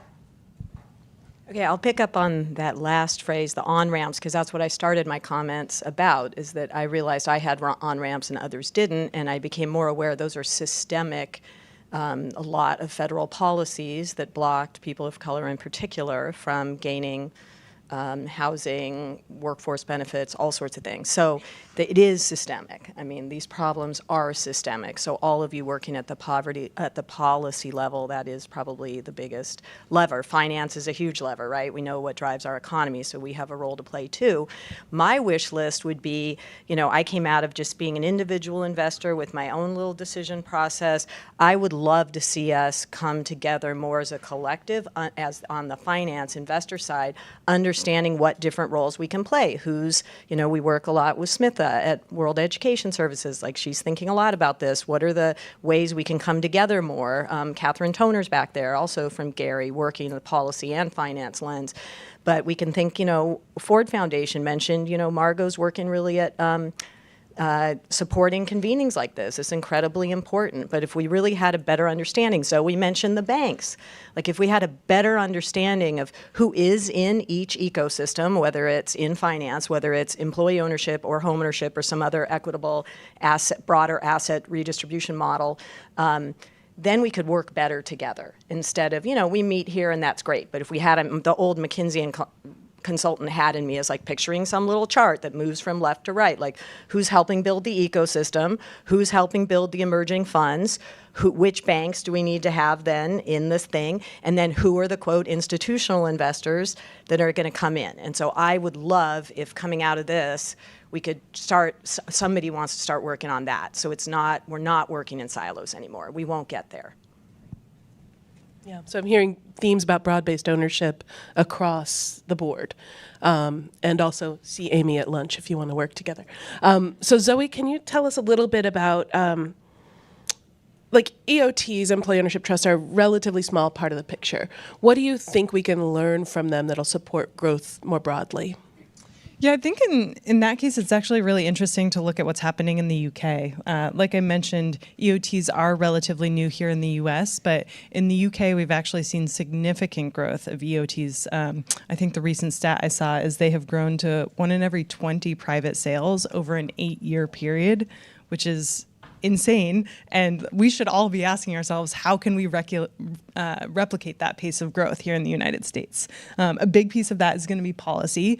The second thing that I think about is market education. And I think the thing that I have been thinking about recently relative to market education is what level of market education needs to be mimetic and what level needs to be technical.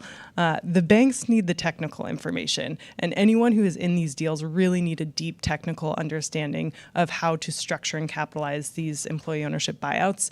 But there's also a huge amount of mimetic education that I think needs to happen, which is every single person in this country should know that if I go to sell my business, employee ownership is an option. And I'm sure you guys experience this all the time, but I'll talk to business owners who I'll tell them what we do, and they're like, I wish I'd met you 5 years ago. I already sold my business, and I didn't even know this was possible. So I think there's work to be done with the folks in this room, because we are all working on different models and different angles. How can we come together on the mimetic side to really ensure that everyone knows that employee ownership is an option? And speaking of education, what does mimetic mean? Mimetic. Yeah. So the way that I'm thinking about this is like the meme, employee ownership buyouts. So there's a private equity buyout, but it's like it encapsulates the entire concept and has carrying capacity across society. So people understand that as a concept and idea. They don't necessarily need to understand how the transaction is structured for an EOT, how the repurchase obligation works for an ESOP, but they do understand that an exit option is employee ownership and can pass that along to their mom, their dad, their aunt, their uncle, their friends. Thank you. Thank you. Good question. I'm so glad I can be part of the generational shift towards memes of employee ownership. Fantastic. Okay, so Phil, the ANH, Apison Heritage, takes a particular approach with a really clear lens on racial equity. How is that shifting the conversation in the space, and what change do you hope it catalyzes? Yeah, I mean, I think we're upfront about that. And I think that that's important to us. And because you'll hear these stories of employee ownership, but you don't hear them in communities of color. Like the 38 years of history, the manufacturing firm in Iowa, you just don't hear it. And so we're bringing that message there. And in doing that, it's really, I mean, on one side, there's a lot of pushback against that concept, but we can't solve inequality if we can't solve inequality for everybody. And so for us, it's also just a good investment thesis. Like the industries that over-index for communities of color, healthcare, landscaping, commercial cleaning, general contracting, these are not businesses that AI is going to take. In fact, we believe that the labor shortage is going to be exacerbated. So today, if you wanted for every plumber that retires, that comes into the industry, 3 retire. Pretty soon, for every plumber that retires, 10 are going to retire. And so just put your investor hat on. If it's that hard to get a plumber, then the only plumbers are only going to work at places where they can own the firm. We believe that. We're trying to be the firm where all them plumbers come, honestly, so we can raise the prices and get margin. But it's going to be great for us, the workers, our LPs. But broadly, that's what we think the service economy can and should look like. And so it's paramount for us, and hopefully something that I think. And the last piece is just around the communication. To Zoe's point, the communication around employee ownership. When you talk like employee to employee, or like the work that's done to create ownership culture, it is often not done in low and moderate income communities, or like blue collar workers, or workers that speak a second language. And so the last panel having 3 languages that have, materials in, that's huge. I mean, we're dealing with this every day. Like, how do we explain vesting to someone who's never heard that concept before? We're open to ideas. Right now, I think a Kit Kat is a great example, because you have a Kit Kat, and you get 1 quarter every day or every year. The firm doesn't like it. I like it. So, but we need more and more things like that so that we can get people to get it. And that, I mean, for us, that's the biggest thing, is getting this to low-income industries, getting this to low-income workers in their language and honoring their culture is huge for us. Great. Yeah. Thank you. I told you it was the coolest panel. So I think we're ready for questions from the audience now. Okay, wow, a lot of hands. I think what I might do is start with do we want to start with the folks online? Yeah, let's start online, since they had some disadvantages yesterday. Okay. I'll go with a couple questions, and then I know Jason has a number of questions in the room. But first question from Matt Kropp from the Vermont Center of Employee Ownership. Could you speak to the limiting role of seller financing and how new approaches are changing that calculus? One question.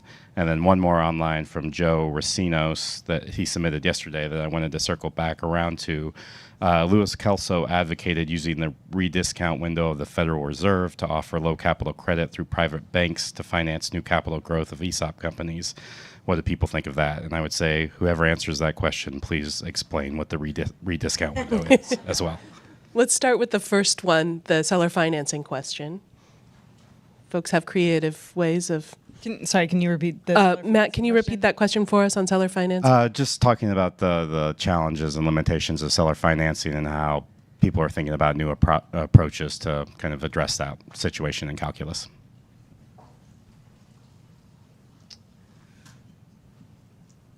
So I'm probably an outlier in my perspective on seller financing in this room, which is I see it less as a barrier and more of an opportunity. Specifically, we're seeing a huge amount of seller financing in the deals that we do. In fact, the last 2 deals that we did at Common Trust were 100% seller financed, which is like blows people's minds in finance because structurally that can't happen if you are in finance. But I think the really interesting thing there is that there is appetite from sellers to participate at this level. And I think the really interesting thing to me about seller financing is it comes with less constraints than capital vehicles. It doesn't have a fund life. They can be more flexible to the business and their needs. It's easier to do curative processes with the former owner of the business than otherwise. So I'm actually really interested in how we look at seller financing, not as a barrier, but as an opportunity to provide more aligned financing for these deals. Do you want to say anything about how you approach the seller? I'm going to take Zoe's back to our next deals. So we to date have used a lower amount of seller financing. And so in the traditional ESOP deal, it was a senior lender and these really large seller's notes. And we always viewed that as a barrier for a lot of sellers, particularly sellers of color. Because if you're trying to retire, you're trying to move on from your business, and someone says, okay, great, but you have to put this 10-year note forward, there's just not many people who can do that. Like, their life isn't set up. Like, they don't have a separate 401k. They've been a business owner their whole life. They put their money back in the business. And so we think, however, that seller was good paper. Like, the traditional seller's notes out there by all the ESOPs, they have really, like, the default rate on an ESOP, NCO did a study, it was 0.2%. No. Yeah, 0.2. So not 2, 0.2%. And so we think there's a lot of room around trying to reduce those sellers' notes. And the other thing we do to again, bring more people to the space is setting up an ESOP is just super expensive and complicated and needs a lot of inputs. And one thing that we do for sellers is we actually pay for the cost of setting up the ESOP. And so again, we're trying to say to a seller, selling to your employees can be as simple and frictionless as selling to private equity or a competitor. Great. And then there was a second question that I might need a little help remembering, a bit complicated. Yeah, I'm not going to be able to. I'm going to have to read that one. Louis Kelso advocated using the rediscount window of the Federal Reserve to offer low capital credit through private banks to finance new capital growth of ESOP companies. What do people think of that idea? We can also pause. Phone a friend. What's that? Phone a friend. Phone a friend. I'm like, there's a lot of the. We'll leave that one for the audience to chew over. Why don't we take a batch of questions? We've got Jason, Daniel, and and Leslie, and then I'll do a second batch. But go ahead, Jason. Thank you all. This has been it's lived up to the hype, this panel. Thank you. My question is about what you have considered, if at all, giving the employees of the companies you've invested in or acquired, giving them exposure at the fund level to further kind of enrich and create circularity in the economics of the ecosystem that you're building. Okay, and before we answer that, I'm just going to bunch them up. So if you want to go ahead and ask yours, yeah. Sure. So you talked about the spectrum from grants to catalytic investments to market return investments, but nobody said any numbers. So from an LP perspective, am I investing in an evergreen fund? Is there a time horizon? Is it fixed income, equity? What kind of return? And then from the company perspective, what am I paying? Because I once, as CEO and president of the ESOP, talked with a very well-known fund, and they came back with really expensive mezz debt, which, quite frankly, there's no way I could pay. So I'd just love to get some numbers from both the LP side and from the company side. I can just quickly say, like, when I invest in some low income, from one end, it's grants. And I've made several grants in the space. No return from a financial perspective, hopefully big return from an impact perspective. You always have to be talking about both returns. I've done some notes in CDFIs that could be like 3%, 3-year notes, investing in cooperatives, by and large. And then these guys can speak more to their return profile. I'll hand it to them. But those are market rate funds. I'll just give you, and of course, this really depends on the asset class where you're investing. But an example, in our impact real estate, we really have two classes of investors. CRA banks are willing to take a haircut, so to speak, a 7 to 8% return. And they help leverage in market rate investors that are looking at 10 to 12. And of course, for CRA banks, it's critical that they meet their requirements. So, this all structured. When all is said and done, I would say on average, we're looking at about a 25 to 30% concessionary versus market rate. There are other examples out there, again, different types of funds, debt or equity, where foundations have come in with first loss capital or loan guarantees to help de-risk the transaction, to bring in really even a second concessionary, which is a little less concession, and then ultimately leverage in market rate investors. There's a lot that can be done that in this space if you're really creative. Yeah, senior note, subordinated note, get different rates and take different. And the cost of capital to the company, what on average are they to pay back these investments? It really depends on the deal, to be honest. I think as an operator, the thing that I would have in mind if you are looking at structuring an employee ownership deal is looking at the return to the investor and looking at the return to your employees and looking at those two numbers in parallel. So the business's ability to pay different notes or different structures will depend on the business, the growth profile, the risk profile, and otherwise. So it's hard to answer that specifically, but I don't know if you want to add anything. No, I think it comes down to good underwriting.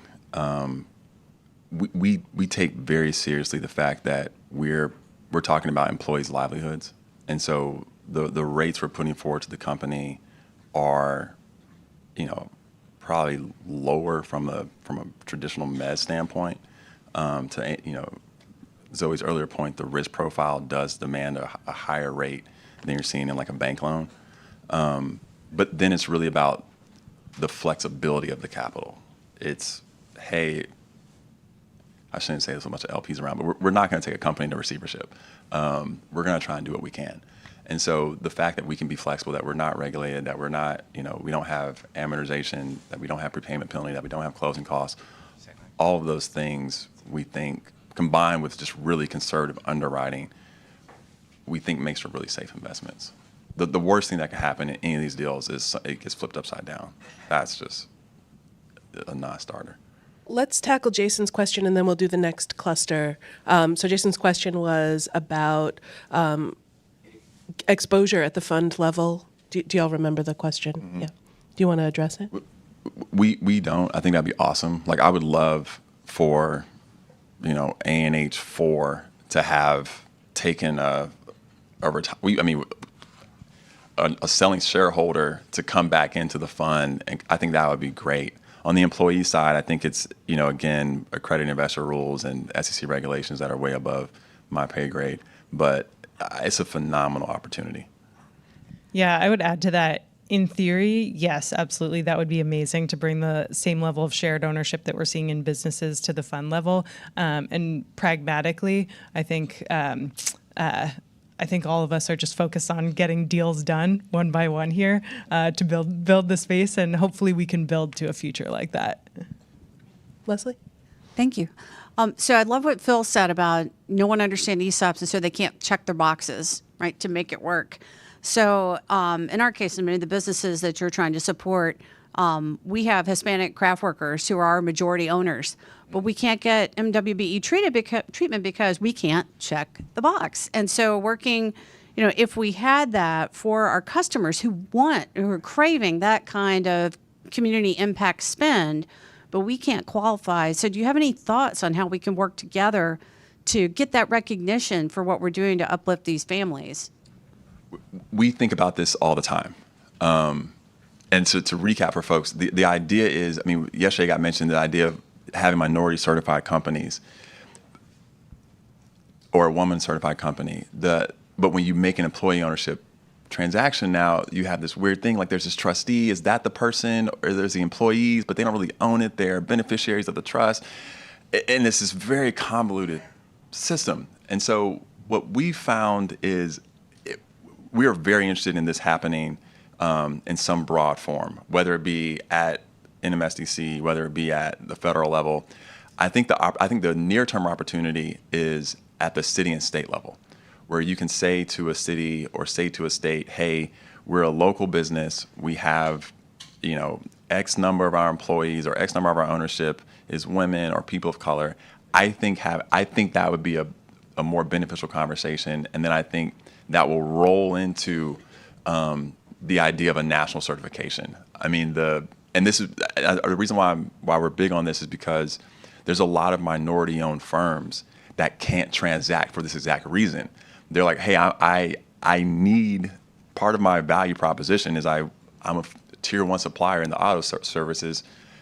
You need that certification, but your employees would qualify. And so again, this is another one where I think the large corporations, the billion dollar roundtable, all of that can drive this. I 100% agree. 100% agree. We have the same issue, and it's something we'd love to work on together with folks. And I'll say I think there's something particularly exciting about this moment in time where these kinds of questions are now front and center because of the racial equity lens in investing. Other questions or comments from the audience? I saw a bunch of hands earlier. Oh, okay. Hi, I used to work at the Global Investors for Sustainable Development at the United Nations and the UN Global Compact, and they do a damn good job of branding of both from the institutional investor and the companies from in the case of the UN, the SDG movement, Sustainable Development Goals. Employee ownership is a sustainable development goal here. And I'm just wondering as I watch this, and maybe you guys can talk about branding a bit from both the institutional investor side and from the company side itself, why aren't the big people, like in my situation, I was dealing with Citibank or UBS or PIMCO and things like that, why are they not involved in this movement?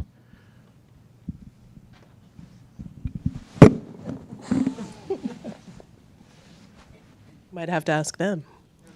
Do you all have thoughts about that?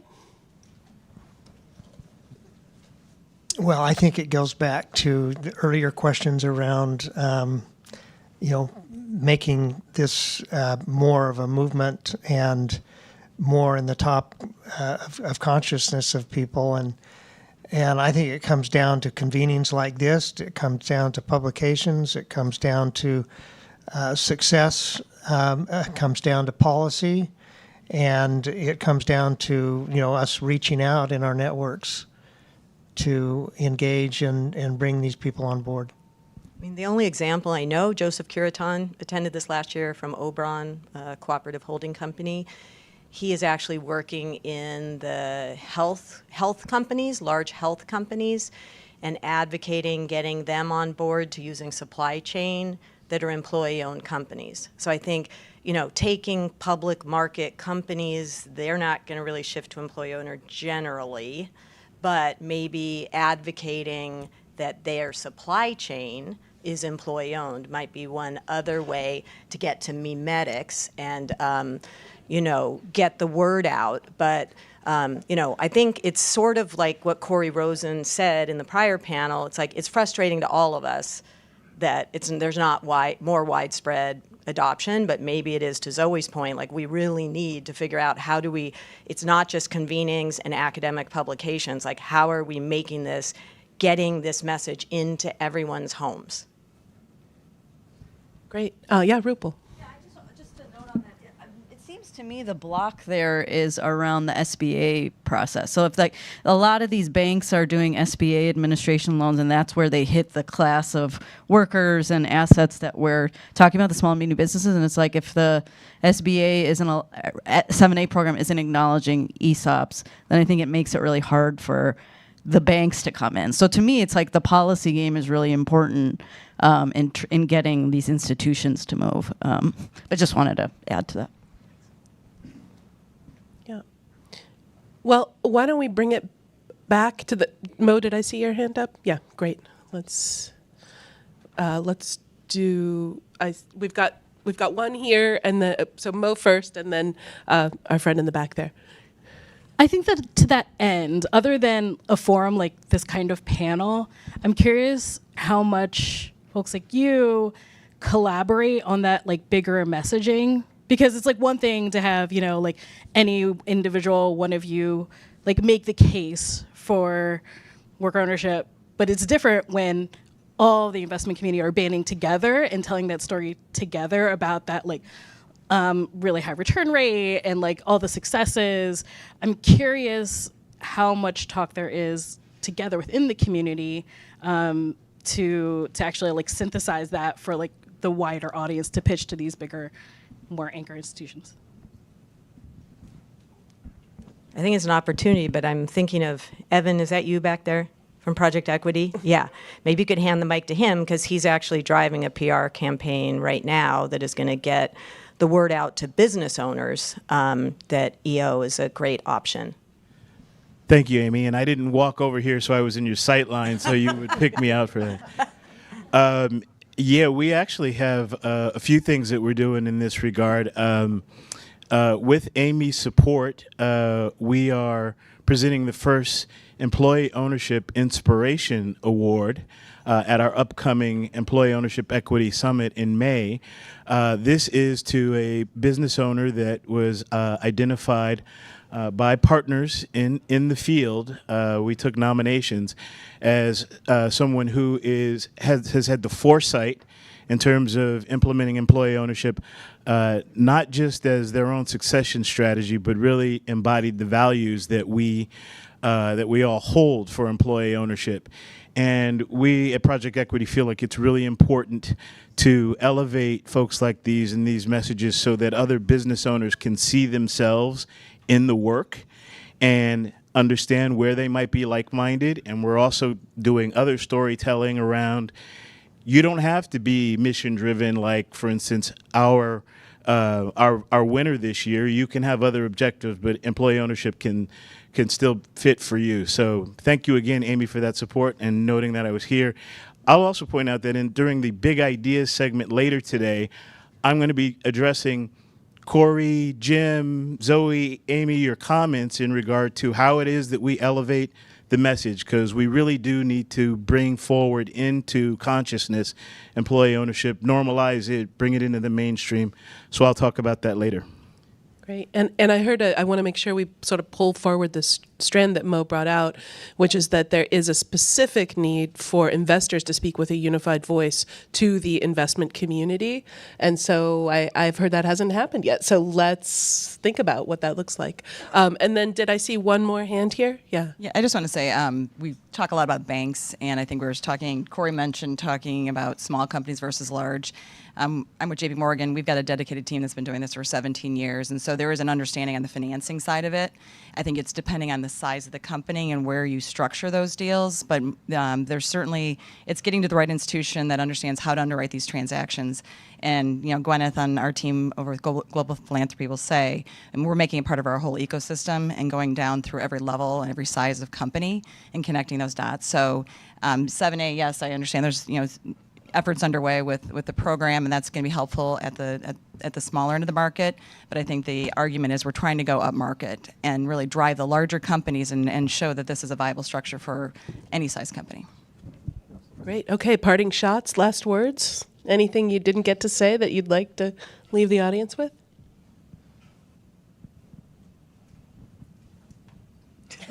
Have a great lunch. Yeah, we covered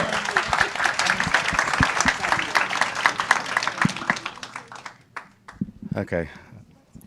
Well, if you would have told me a few years ago that a finance panel would be inspiring and leave me feeling optimistic and hopeful, I would have laughed you out of the room. But that was wonderful. Thank you all for that. Let me give you a few directions about our lunchtime and lunchtime discussions. So lunch should be ready in the next couple minutes here. Over lunch, there's going to be about 11 or 12 different kind of breakout conversations for you to participate in. These are going to be led by leading researchers, leading practitioners. They cover a variety of topics. If you didn't get one of these handouts yet, they're on the table. It tells you what the topics are. If your appetite is whetted by this finance panel, there's a couple of conversations related to finance, but we also have some other wonderful topics related to some of the leading research coming out of Pittsburgh about what they're doing. We have some conversations on the relationship between employee ownership and civic engagement. All of these conversations are going to take place on the 7th floor. So what we want you to do is grab your lunch, make your way down. If your conversation is already full and there's no seat, pull up a seat or maybe find another conversation to join. They're all going to be great. There's one conversation, like I said, on the 8th floor, and it's right back here in the Pinner room that is unions and employee ownership and kind of exploring that intersection. We'll have some staff stationed around on the 7th floor and up here to help you navigate that. But yeah, welcome to lunch. It should be set up here in the next few minutes, and then we invite you to go to a conversation, or if you just want to chill out and take a break, some staff can escort you to the roof as well. So thank you.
That's right. She's supposed to welcome people back. I think they're figuring out. You tell her. Yeah, that's right.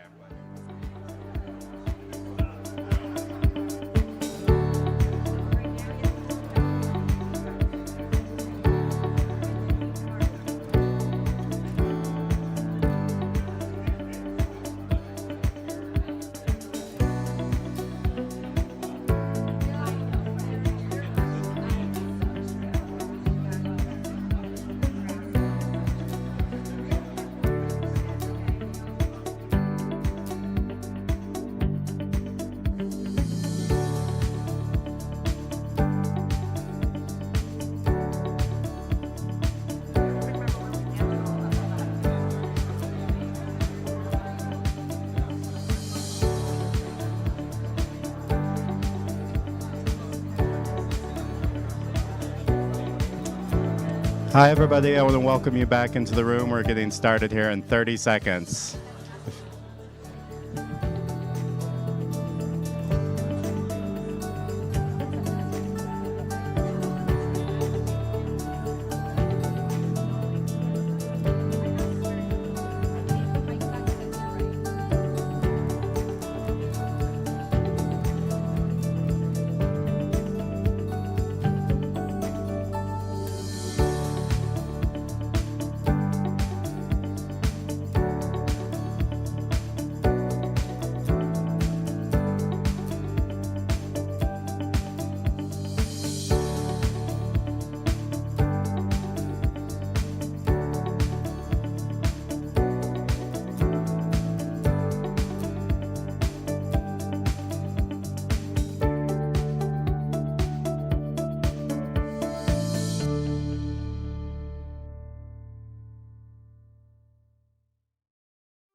So please have a seat so we can get the afternoon going.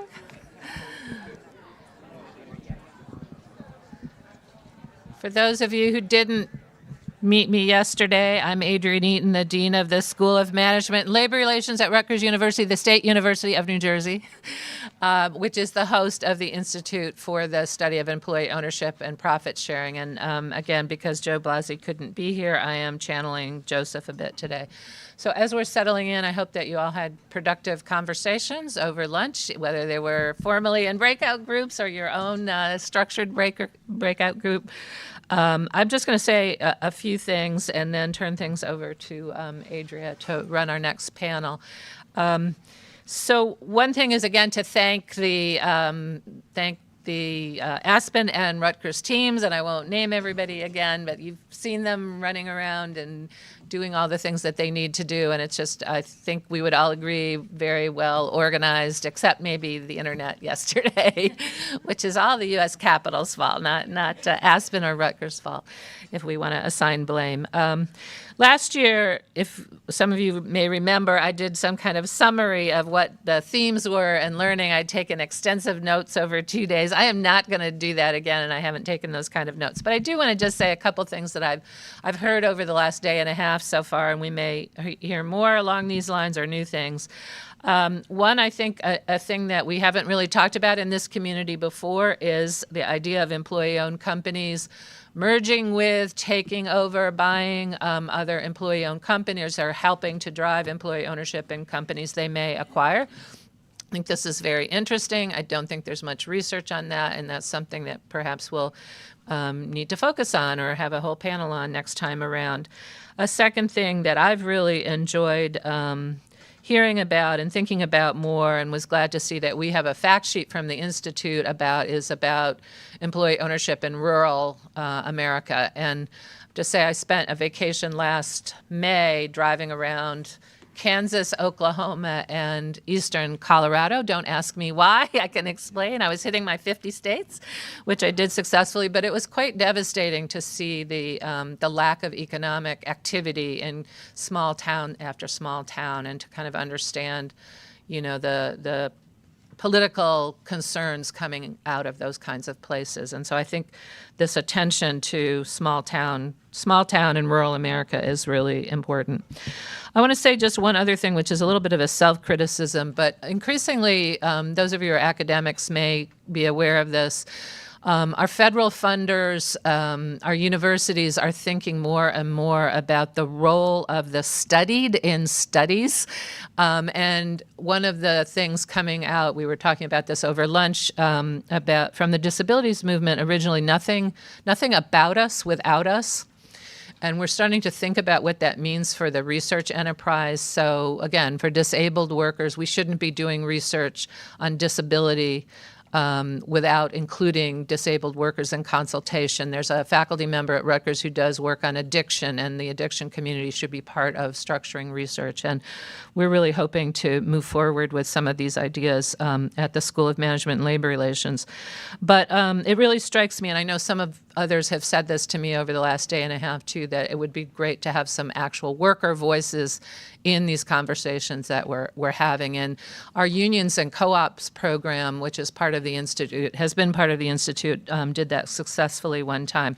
It's not a trivial chore to figure out how to make that work. I recognize that completely, but I think it would be a wonderful goal to try and figure out how to bring worker owners to these conversations and hear from them directly. So with that, I will stop and turn things over to my dear colleague, Adria Scharf again. Thank you so much, Dean Eaton. I really appreciate those synthetic comments, and especially that last point about the importance of including worker voices. I'm Adria Scharf. I'm an associate director at the Institute for the Study of Employee Ownership and Profit Sharing, which many of you know is housed within the Rutgers University School of Management and Labor Relations. And I'm very delighted to be here with you this afternoon to moderate what will be a really interesting discussion with an exceptional panel focused on the future of equity compensation. And I am stepping in here to substitute for my colleague, Joseph Blasi, who has been a colleague, friend, and mentor to many in this room, and who, as some of you know, had to go to Pennsylvania for a very serious family medical emergency. So I know all of us who know Joseph are sending our good wishes to him today. And Joseph really put some thought into crafting this discussion. I know he, is the founder of our institute, and he really sees equity compensation as central to the larger conversation about employee ownership, the larger kind of employee ownership movement. And so I'm honored to be attempt to step into his shoes. He did share some notes with me, so I will try to represent his vision as best I can, and I'm sure I'll add some of my own stamp to it too. But first, I want to start by welcoming our panel of experts, and I'll just very briefly introduce bios, as you know, are on the website and in the app. But starting at the end of the table, we have Anthony Cimino, who's Vice President and Head of Policy at Carta. We have Barbara Buckshaw, who is Executive Director of the National Association of Stock Plan Professionals. Annalisa Miller is founding Executive Director of Ownership Works. And Bob Patricelli is Senior Advisor of In Tandem Capital Partners. So welcome one and all, and I'm looking forward to our conversation. I think before I share Joseph's comments, I just want to kind of like acknowledge a little linguistic shift in terms of language. We've been talking kind of for the last day and a half about employee ownership. Now we're going to kind of shift and use this language of equity compensation, and this might be really clear to everyone in this room, but just sort of for the sake of inclusion, knowing people are streaming in too, just to say kind of explicitly, by equity compensation, we basically mean stock-based compensation. And the idea of equity compensation and the idea of employee ownership obviously are very closely tied because a share of stock is a unit of ownership in a company. So if you're paying someone in terms of equity or in terms of shares of stock, you're in fact, in a sense, sharing some portion of ownership with employees. What you may not be sharing like the whole bucket of ownership rights with those employees. And the sort of bucket of equity compensation includes lots of specific vehicles, from stock grants, including RSUs or restricted stock units. Many of us have heard of stock options. Employee stock purchase plans are a very common form of equity compensation in publicly traded companies, and I think we'll touch on probably many of those here today. So I just wanted to kind of define some terms. So what Joseph wanted me to share here in framing, he wanted to welcome our esteemed panel.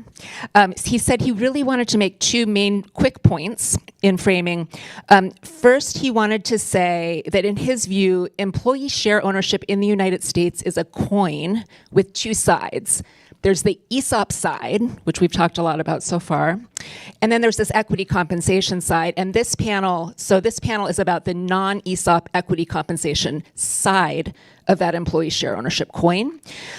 ESOPs, employee stock ownership plans, have about 11 million active employees with 4 million retired participants still receiving benefits, or about 15 million employees involved. ESOPs are the largest broad-based equity ownership phenomenon in the United States and in American history to date. And as many know, the ESOP is like employee ownership in the form of a retirement plan. And it has some particular features, including the fact that it's statutorily inclusive. So if you're a company that adopts an ESOP, you don't have the discretion just to offer stock to some of your employees. You have to kind of follow the federal pension rules and include all or most of your workers. There's some asterisks and specificity there, but in general, ESOPs are by law inclusive. And then the other half of the sort of the employee share ownership coin, equity compensation, covers, Joseph estimates, about 11 million employees, although we don't have 100% definitive estimates of that number. And Joseph emphasized that unlike ESOPs, these plans are not broad-based, or are not for the most part broad-based. There are some exceptions.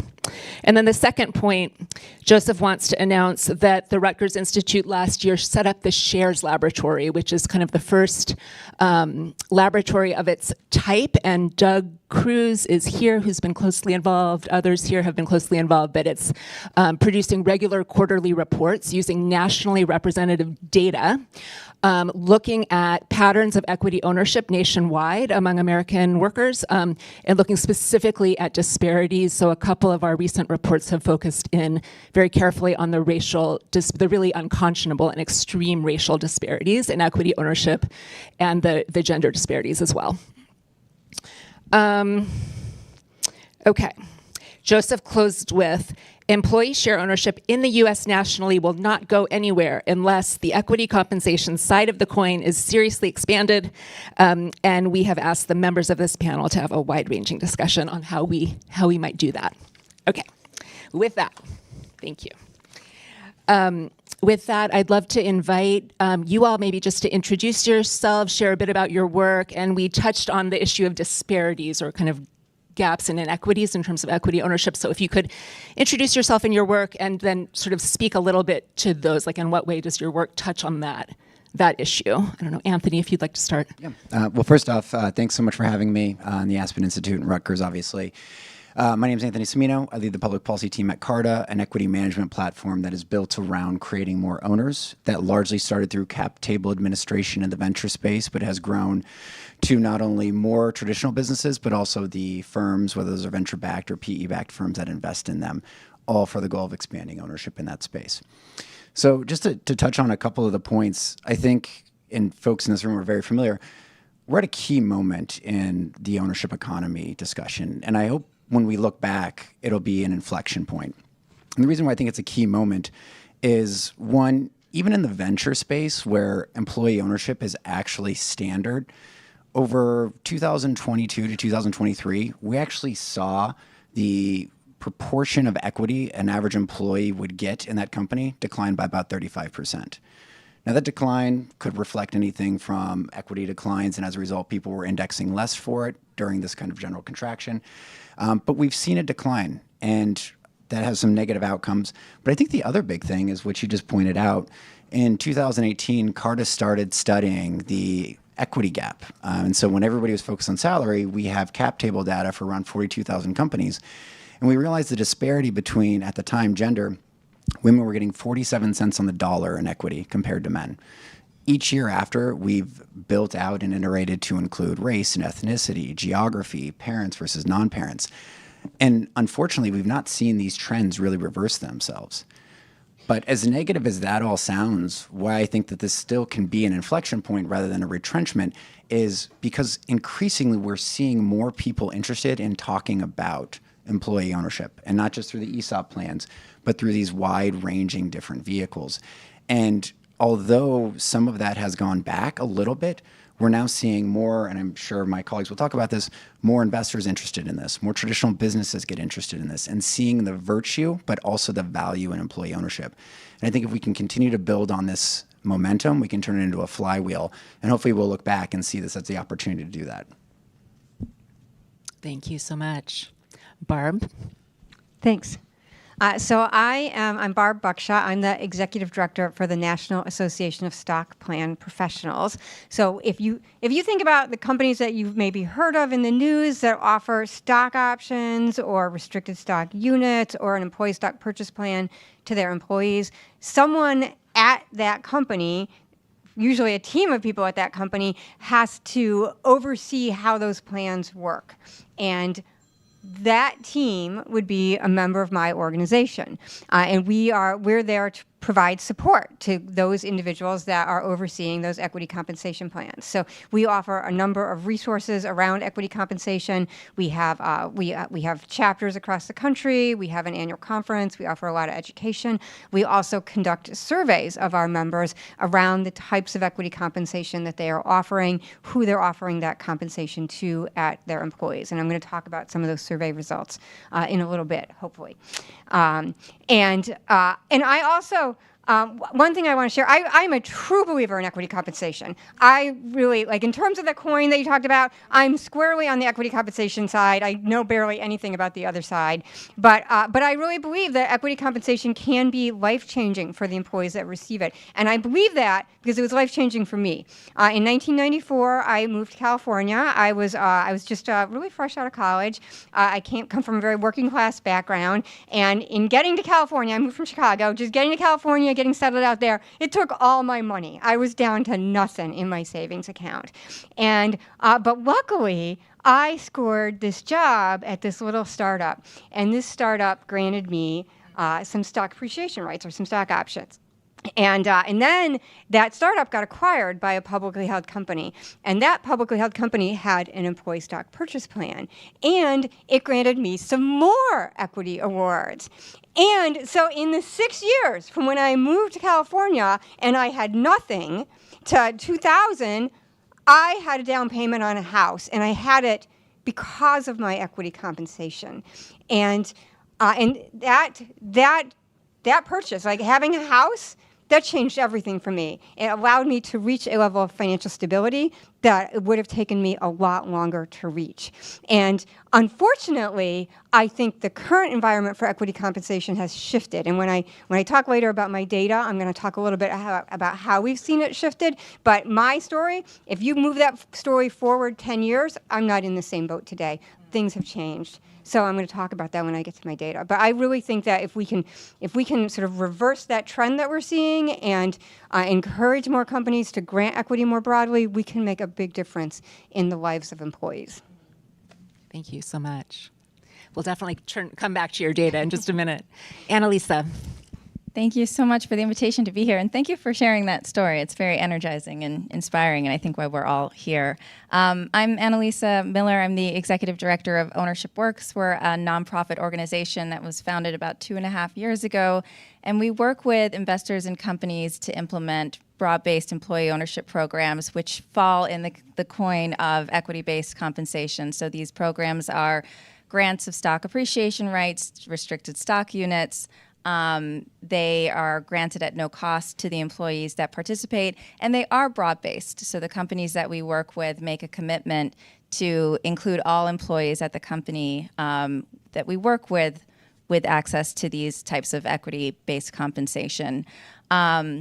We work with private equity firms. We have 30 private equity partners that have joined us and made commitments to implement in their portfolio companies, but we're also starting to work with public companies and family-owned businesses as well. We're not a business succession strategy. These are companies that are not looking to exit, but these employee ownership plans are funded by the current owners or investors in the company itself. I think, on the data that you shared around racial disparities in wealth and stock ownership. So one of the things I often share, and folks in the room might know this, but corporate equities is the single largest driver of this. The disparity in ownership of corporate equities is the single largest driver of the wealth gap.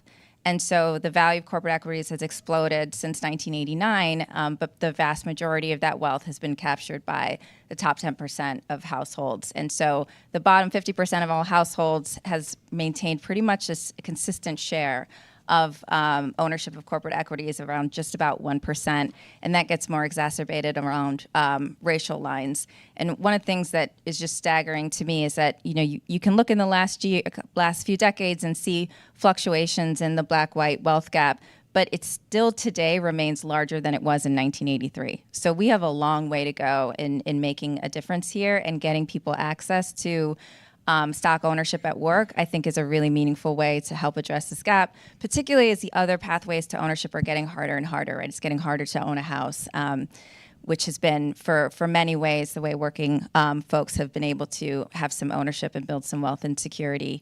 On employee ownership and the potential to reach Black and Latino workers in particular, I think, the current owners and investors are the gatekeepers, right? They have to decide to want to share ownership. And this work tends to resonate with mission-minded CEOs and investors, right? They get this idea of, oh, wait, yes, typically they'll have some form of equity-based compensation. It's usually senior management. You share this idea of include everyone. And there's mission-minded CEOs and investors that are like, oh, that makes a ton of sense. Let's do it. But there's a whole universe of investors and CEOs that they're like, oh, okay, but, and there's, I think there's other ways that we can think about financial security or other opportunities. And what we're really focused on is making the business case around equity-based compensation and how it can benefit companies so that we can get more beyond the mission-minded CEOs and investors to the folks who are really thinking about, I just need to make this business stronger and profitable, and how can employee ownership help me do that? I think that's really critical to reaching workers of color through this strategy. The more mainstream it becomes, the more people understand this is a way to create a stronger, better business, the more we're going to be able to influence more of those current owners and investors and reach more diverse workforces over time. Thank you so much. I appreciate your clarity about the importance of the broad-based quality of these plans, which is not kind of the pervasive model in the equity compensation conversation. Just to be clear about the importance of broad-based equity is very important. Bob Patricelli, just a quick introduction and share your initial thoughts about these issues of disparity. Well, we were asked to introduce ourselves, and I guess I'd start by saying I'm on my third career. I had 11 years right out of law school in the federal government. I was Senate staff counsel. I was in policy-making positions in the Nixon and Ford administration. And then I went back home to Hartford, Connecticut, and went into business and spent 40 years learning business, and then ultimately starting 3 companies from scratch. All were national companies. One became a New York Stock Exchange company, was very successful. All 3 were PE funded. And in the last 2, we gave equity to every employee in the company. So I'm a practitioner. I believe in it. In my third career, I am involved with a particular private equity company, but I'm trying to bring the threads of my background together into some policy advocacy. And if there's one thing I would say to this group is it needs to have a legislative strategy. If you want to do something big, you need legislation. And I hope to be able to describe to you today the plan that was first introduced in 2021 and now in a revised form will be introduced shortly. It deals with the wealth gap, and I was so pleased to hear Annalisa refer to that. I'm not here to tout employee ownership as an end in itself. I'm here to tout it as a means, the best means, of dealing with wealth redistribution. And I'll talk about that when I have a chance. Absolutely. We look forward to that. Thank you, Bob. Barb, you mentioned your data findings, so I'd like to just circle back to you and ask you to kind of share what you found. Sure, I would love to do that. All right, so this is a survey that we conduct with Deloitte, and it is a survey of all publicly held companies. We've been conducting this survey since like 1993. And what I'm going to share are the results from our most recent survey, which was done in 2021. This particular survey is done on a 3-year cycle. So we're actually in the process of updating this data right now. If there are any companies that grant equity compensation in the room, talk to me. I'd love to get you into the survey.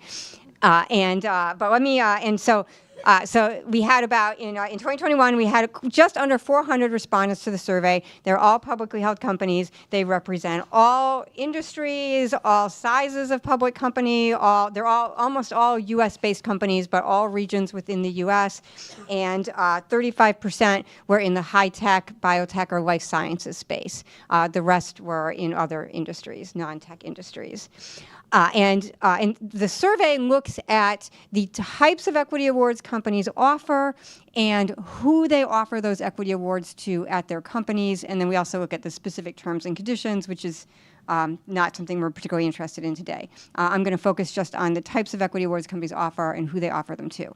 And in the survey, we define 3 main types of equity. There's what we call appreciation-only vehicles, which are mainly stock options. And if you at all follow equity in the news, you've probably heard that phrase, stock options. A stock option is the right to buy stock at a set price over a set period of time. And hopefully, usually the price is equal to the value of the stock when the option is granted. Hopefully the stock grows in value, and then eventually the employee is able to buy the stock and sell it and make a bunch of money. And before 2004, stock options were the primary way the companies delivered equity to their employees. Now what we see, the other type of equity that we see are full value awards. Full value awards are different than stock options in the sense that the employee doesn't have to buy the stock. With a full value option, with a full value award, the employee just gets the stock for free. It's a nice deal. And then the third type of equity that we see is an employee stock purchase plan. The first 2, stock options and full value awards, are what I call a discretionary equity vehicle, which means that the company decides who they're going to grant those vehicles to and how large of a grant the employees are going to get.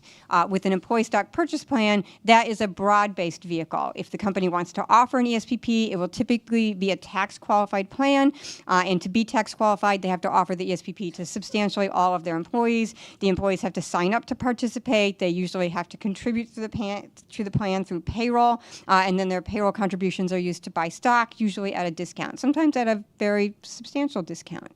So those are really the three types of equity that we look at in the program or in the survey. So what we see overall, just looking at companies that offer any type of equity, any of those three types, maybe all three, maybe just one, but any of those three types, what we see is that for the public companies in the survey, 93% are offering some type of equity to their middle managers. 73% are offering some type of equity to their junior managers, and 58% are offering some type of equity to their general workforce, which we categorize as non-exempt employees. In terms of for middle managers and junior managers, the equity that's offered is often in the form of full value awards, typically restricted stock units. For the general workforce, the equity that's offered is often in the form of an employee stock purchase plan.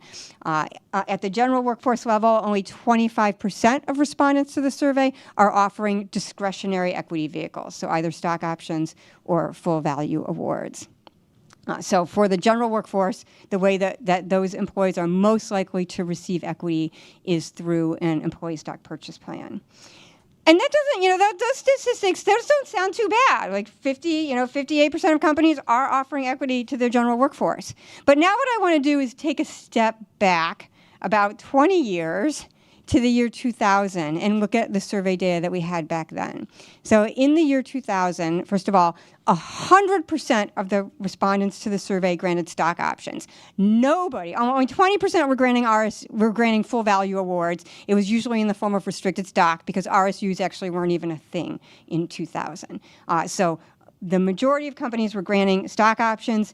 44% of respondents to the survey said that they granted stock options to all of their U.S. employees. If I look at the high-tech sector, in 2000, 74% of high-tech companies were granting stock options to all of their U.S. employees. If I look at the current data, only 43% of high-tech companies are granting equity at the general workforce level. And you'll notice that there's a difference in my terminology. So in 2000, I said they said they were granting to all of their employees.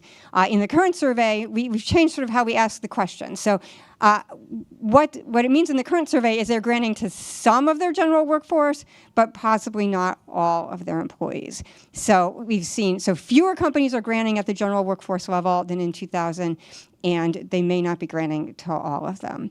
Also, if we look at ESPPs, currently about half of companies have an ESPP, just under half, it's 49%. Back in 2000, 62% of companies were offering an ESPP. So we've seen a pretty significant shift. And you might think that shift happened pretty gradually, but it didn't. It happened actually really quickly around 2005. Anybody here know why that shift happened? No one? No. An accounting standard. In 2005, actually it's the end of 2004, right before Christmas, because that's when the FASB issues major accounting standards that might sort of interfere with someone's time with their family over the holidays, the FASB issued a new accounting standard for stock compensation. Prior to that accounting standard coming out, stock options were free. Companies could grant stock options, and they did not recognize an expense in their income statement for the options. They were completely free. Not only that, they were non-cash, they're still non-cash, and the company got a tax deduction. So that's kind of the trifecta of compensation. No hit to the P&L, we get a tax deduction, and on top of that, we're not paying out cash to our employees. That is a great deal. You can't beat that deal. And in 2004, FASB said, you know what, we don't think we're accounting for stock compensation correctly. We think that there should actually be an expense. There is a cost to the company for these equity awards, and they need to, we really need that cost to be reflected in the P&L. Barb, thank you. Thank you. It was really, and we're going to circle back and talk more about rule changes and policy suggestions. Okay. Sorry, I'm But taking thank you your so time. much. Sorry. That was wonderful. And I have one clarification question I'm going to ask you two later. Annalisa, let's jump to you and kind of the private equity space, thinking about challenges. What are some of the challenges or barriers to expanding broad-based equity compensation kind of through private equity vehicles?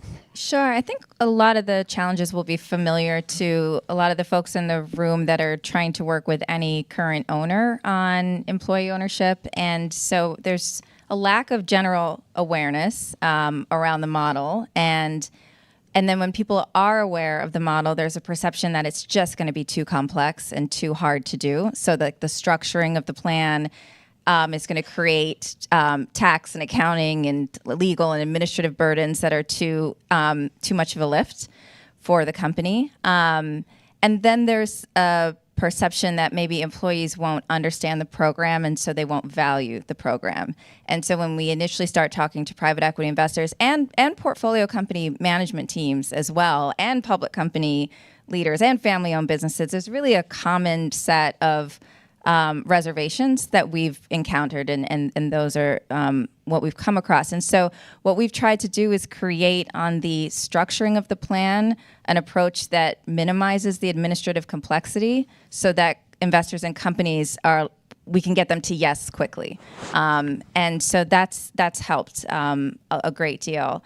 On the piece about will employees understand the program and will they value the program, we put a tremendous amount of time and effort into what a lot of folks in the room will be familiar with is talking to companies about how do you build a culture of ownership where employees feel, think, and act like owners. And to do that, you have to take time to explain to employees what is this ownership program? What is this instrument that you've received?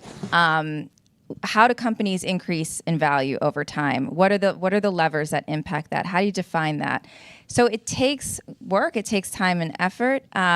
Fortunately, the field has research. There's case studies. There's case studies that our founder and some of the partners that we work with have. And so when we can tell a firm or a management team, we can reduce the administrative complexity, we can help you explain the program to employees, we can help you with building a culture of ownership, they start to get over some of those initial sort of like, this is going to be way too hard and it's not going to work. And they open up a little bit and they say, let's give this a shot. Anthony, thinking about challenges, Carta tracks equity for a lot of different tech and non-tech companies. Share a little bit about what you see are some of the barriers to companies adopting equity plans and kind of pushing those equity plans down to the lower echelons in terms of wage earners, et cetera. Yeah, and I think I'll probably focus in on some of the things that have already been said. And Lisa, you said focusing on the gatekeepers and really thinking through beyond mission-driven enterprises. And we think about it in a similar context, and we try and talk about it. This isn't about virtue, it's about value. And this is how businesses outperform. This is how you attract and retain the best talent, how you align the workforce not only on short-term but long-term goals, and ultimately how you win in the marketplace. And this goes to that awareness point. In many cases, this is not a structure that traditional companies were thinking through when they were incorporating and building. And so, one, how do you make them aware that this isn't just about virtue, but this actually delivers to their bottom line? And doing so in a way that, as was just mentioned, releases some of those friction points. And so we create blueprints around different structures. We've created different opportunities where in an LLC model, for instance, you might not be able to convert to a pure stock grant so much as a profit interest unit or a phantom equity. How do you make that real for everybody? How do you make it easy to track for the performance of the firm and its investors, but increasingly for those employees to make sure that they understand what value they're getting out of it? And I think that the other factor we've got to really start thinking through is how do we talk about making ownership meaningful? And it works perfectly for Barb in your story, and in many cases for a lot of the venture-backed tech companies where growth might be very substantial, and at some point the company gets bought or IPOs and there's an opportunity to liquidate those shares. In some cases, the private equity model might not be analogous, but is similar insofar as you might expect a more rapid growth and an opportunity for transaction to allow that, equity to then be turned into realizable cash. In many cases, we're not just looking to do this through venture-backed channels or PE-backed channels, but just through traditional businesses. And how do we help them understand the importance of the conversion and then provide that value and do so in a way that's really helping them understand what liquidity might look like, what value growth might look like, and how they communicate that to their workforce so that everybody's aligned as to how to contribute and what that timeline might look like. And so those are the things that, candidly, we're still trying to tackle and do so in predictable, repeatable ways to make equity not just something that sits on paper, but meaningful for your life and predictability around when that can happen. Could I add something to that? As we start to work with family-owned businesses and public companies, we're bumping up against the same thing: is how do you create liquidity for employees along the way, especially the employees who are most in need. And so the private equity context, you have this 4 to 7 year hold period. There's this sort of, payout that's expected, but where you don't have that, how do you recreate that? So we're actually starting to work with a long hold, with a holding company that acquires operating companies. And we're thinking, how can we manufacture liquidity events every 5 years so that, and have the opportunity for employees to either sort of receive cash or reinvest. And so they have an option to build up towards retirement or meet their short-term needs. So I think there's a lot of room to experiment, but it's definitely challenging. For that.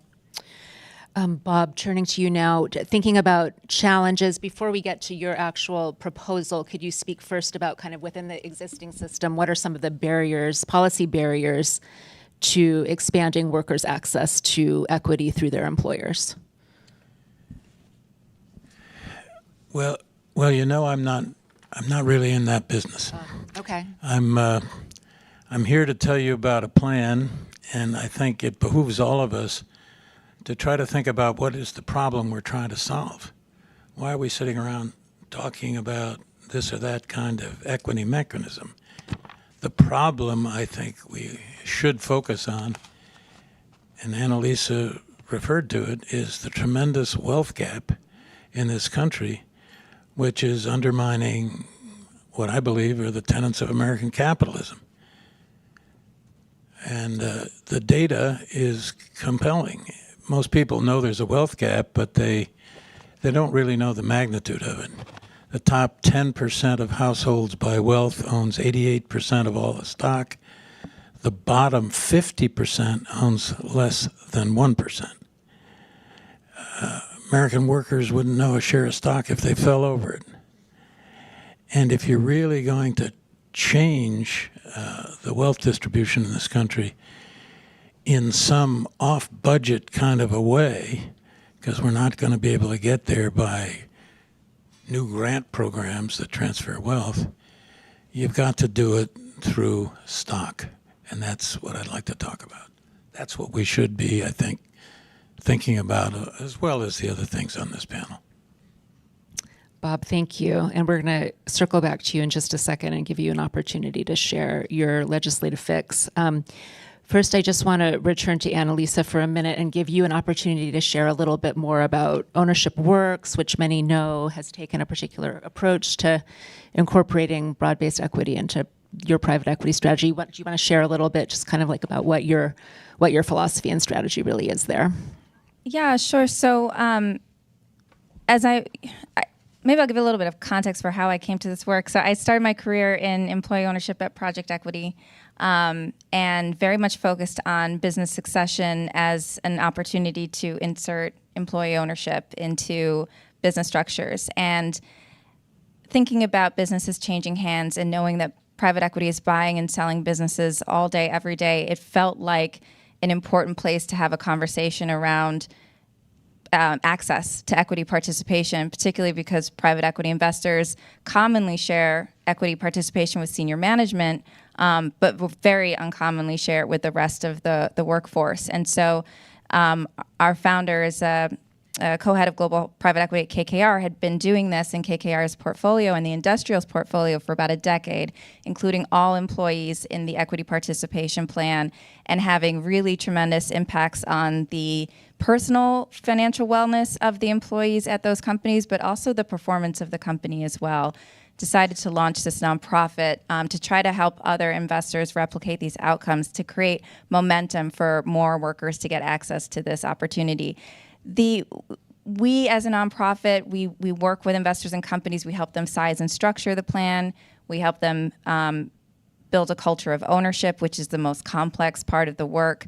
A lot of our efforts there involve convening companies who have put these programs in place so they can learn from and inspire each other. It's one thing for us to say, have owners meetings, do training, share financials, share updates on the value, delegate decision making, do employee engagements. Like, we can tell them all of these things tactically to do to build an ownership culture.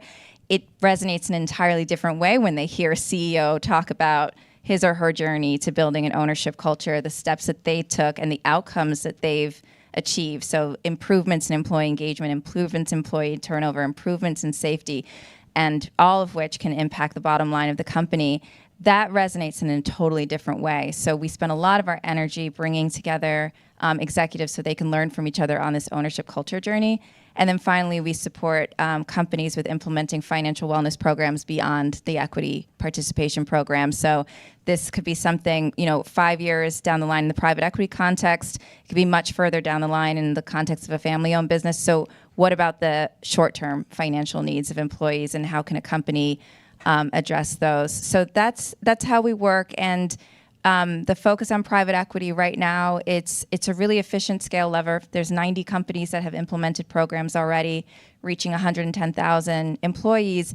And we're starting to hear from really large family-owned businesses of tens of thousands of employees and public companies. So this idea of getting the flywheel spinning a little bit, I think, is starting to work and creating a runway to expand beyond private equity more broadly. Thank you so much for that. Barbara and Anthony, I'm curious about examples you have of some of the more kind of inclusive broad-based models or companies you could point to, or examples you could point to that do a good job of extending equity to a large percentage of the workforce, including in the publicly traded stock market companies. So Barb, maybe you first. Sure. I have three companies that I would like to highlight. So the first company that I want to highlight is T-Mobile. T-Mobile shares both discretionary equity awards in the form of RSUs, and they have an employee stock purchase plan. The employee stock purchase plan is obviously open to all T-Mobile employees, but they also grant RSUs to all of their employees. And the reason why I want to highlight T-Mobile is because they have done a really great job at being thoughtful about how they educate employees about what their RSUs are. And frequently an obstacle or a concern that I hear to granting broad-based equity is that lower-ranking employees can't understand it. They don't value it. They won't understand it. I just, in preparation for this, I reached out to some of our members and I got that same feedback. They don't value it. But the fact is, they can understand it and they can value it. T-Mobile does. They actually brought in their ad company, the same company that does the T-Mobile ads that you see on TV. They brought that in to help them figure out how to really grab their employees' attention and educate them about their equity awards. They have a sort of multifaceted program that includes videos, even their emails. Every email they send, they are very, very thoughtful about how that email is worded, down to what subject line is going to get people to open the email. And the fact is, T-Mobile employees do absolutely value those awards. They have an annual grant date every year. It's a big deal. It's a celebration. In the weeks leading up, they're like, grant date's coming. People are like really anticipating their grants. On grant date, everybody wants to see how many shares did they get. And T-Mobile employees are required to accept those RSUs. They have something like an 80% acceptance rate within 2 weeks. That's a phenomenal rate that any public company, even ones who aren't granting down to their lower-ranking employees, would love to have in terms of their RSUs. So that's one example. Another example I want to highlight is SAP. SAP offers an employee stock purchase plan. And they've done some really innovative things. And one obstacle that I think to companies offering equity broadly is that, as I said before, one of the ways that companies most often offer equity to their general workforce is through an employee stock purchase plan. The tax code that governs ESPPs was created in 1964 and has really not been updated. If you go back and you read the code that was adopted in 1964, which I did just yesterday just to make sure, it's pretty much the same as the tax code that we are working with today, down to the dollar limit on how much stock employees can acquire. That limit has never been adjusted since 1964 for inflation. And one problem with that tax code is it is very limiting around what companies can do. So SAP's ESPP is a non-qualified plan. They could not do what they wanted to under the structure of U.S. law, so they implemented a plan that is not qualified, and there's two really innovative things that they were able to do because of that. One is they offer a match instead of a discount. And in terms of getting employees to participate in a plan, a match is economically the same thing as a discount. But to go out to employees and be able to say, hey, for every $100 you invest, we're going to give you this number of dollars. It's so much easier to communicate that benefit, especially to people who maybe have never owned stock before in their lives, than to say, hey, we're going to let you buy the stock, but you're going to buy it at a discount. And discount, that's kind of like having a coupon. You're going to pay less. Like, nobody understands that. They don't understand what a discount is. But if you say, we're going to give you, in SAP's case, it's a 40% match. We're going to give you $40 for every $100 you put in this plan. Come on, who wouldn't take that deal?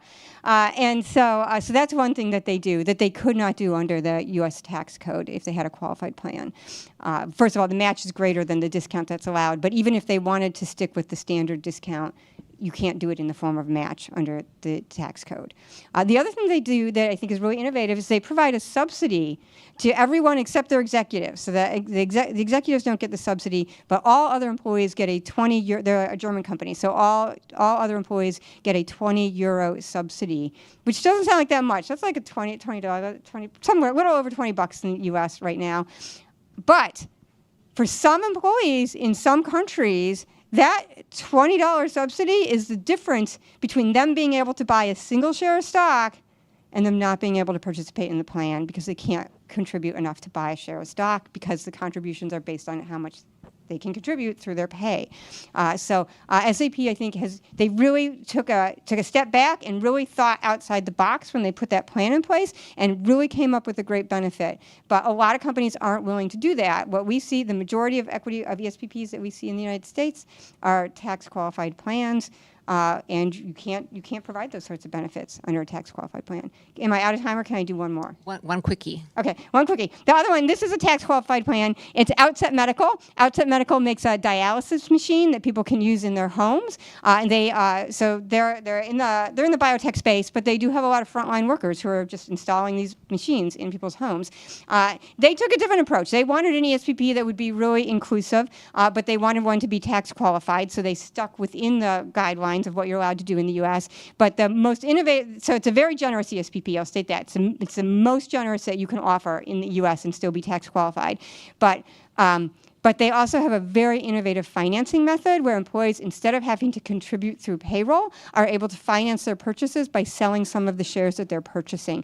And that really eliminates a huge obstacle to participating in the ESPP, which is that employees have to contribute through payroll deductions. Outset Medical has achieved an over 90% participation rate on their ESPP. And remember, I think I said earlier, maybe not, median participation rates for ESPPs right now is around 38%. So a 90% participation rate is phenomenal. It really speaks to the kind of benefit, what that kind of benefit can do in terms of getting equity to employees. Thank you, Barb.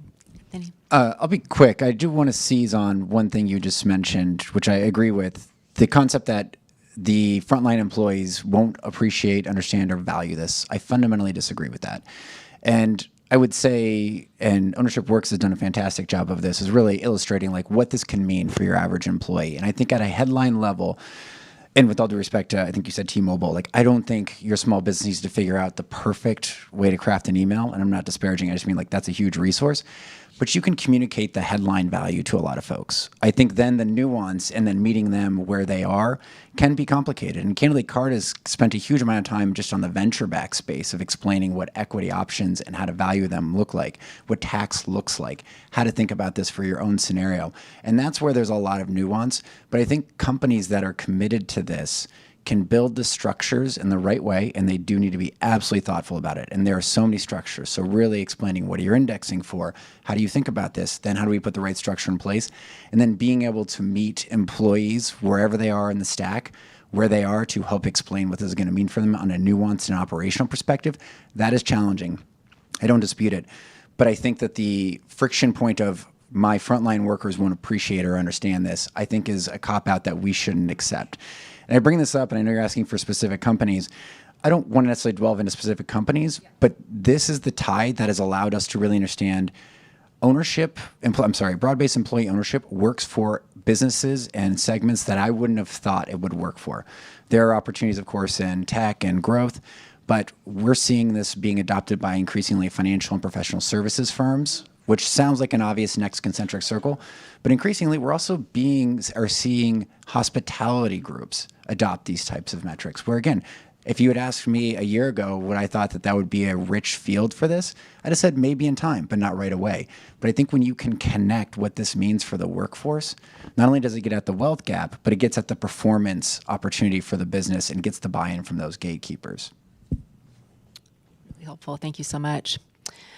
So in preparation for Bob here, and Bob, let me just say you've named the wealth gap a couple times, and I think that issue that you've pinpointed so precisely really is a motivator for many of us up on the stage and many of us in this room, and certainly for the Rutgers Institute, kind of a principal driver for our commitment to advance understanding and conduct research on these questions.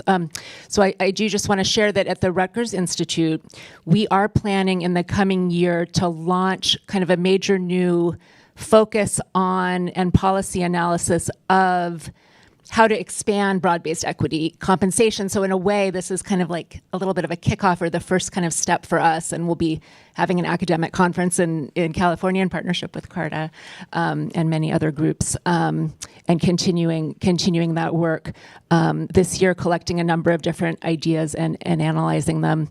And Bob, I understand that you have have carefully crafted a legislative proposal, and Bob asked me if he could have an extra couple of minutes. So I'm going to allow him up to 5 minutes to share this, because we want to be sure to have time for Q&A, and we wrap up at 2:15. So I'm going to invite you now to share your vision for sort of a legislative fix on this. Thank you very much. Thank you. And don't hesitate to give me the elbow. Okay, I won't. So what I'm about to talk about. Up. I'm sorry. What I'm about to. Am I on? Yeah. What I'm about to talk about is in no way undercutting what you've heard from my three colleagues. They're operating within the constraints of current law and trying to figure out the best ways to advance employee ownership within those constraints. Maybe because I'm older, I'm impatient, and I'm looking for, with your help, a really aggressive opportunity to change the game. And, again, nothing negative about what everybody's trying to do to operate within current law, but it's not changing the game. 50% of households still only own less than 1% of stock, despite all of the miracles that my colleagues have done. So what's the plan? It's pretty simple.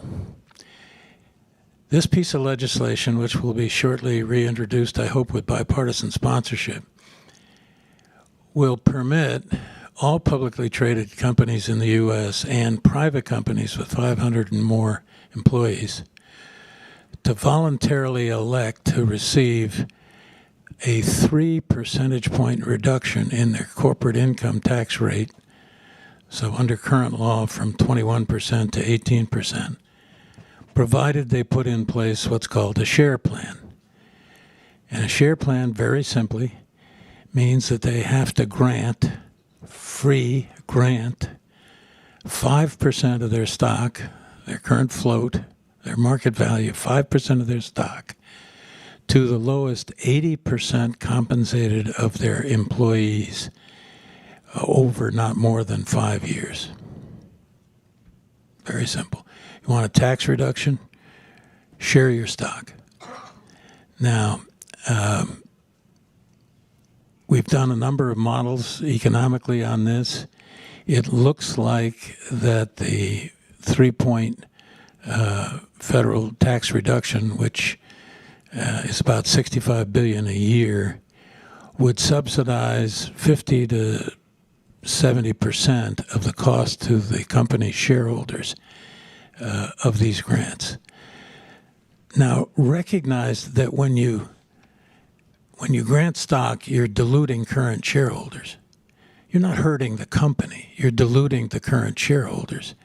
Well, the current shareholders, by definition, are rich. 1% of people owns over 50% of all stock.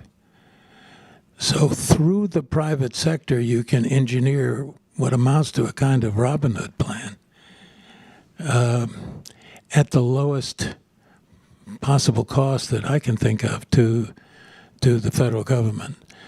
So for $665 billion over 10 years, you can effect a $2.5 trillion wealth transfer to 60 million people, which is about half of the private sector workforce. You know, if I were able to pull all the strings, Annalisa, what I would also say was all of those private equity companies like the one I'm involved with and the ones you're working with who are taking over the world, there are now 11,000 private equity funded companies. I would say, guess what, PE firms, you want to keep your carried interest deduction? You got to have a share plan. Use the law to achieve an expansion of employee ownership and transfer of wealth. I don't like to talk about employee ownership per se because it's fine if people sell the stock after it's vested. And I should have said there's an element, a 5-year vesting period in the share plans. So it's not ongoing ownership. It's wealth creation. So that's the plan. I need your help very much, not just in advocacy, but in fine-tuning. Already from Barb, I've learned some things that I darn well better address in this bill. So I genuinely need help. I'm a kind of a one-man band here, which is ridiculous. So that's the idea, and I hope you like it.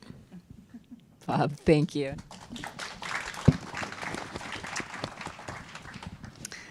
Wonderful. Well, friends, I think we should turn it over to audience Q&A. We've heard some really profound reflections from everyone. Bob put a big visionary legislative proposal on the table. Would love to invite some questions from the audience, directed to the whole group or directed to one individual. Yes, in the back? Yeah.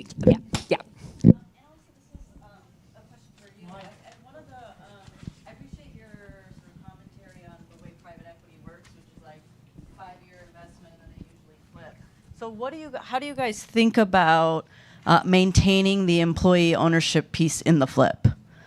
Yeah, that's such an important piece. So there's typically 3 ways that a private equity firm will exit. They'll sell to another private equity firm.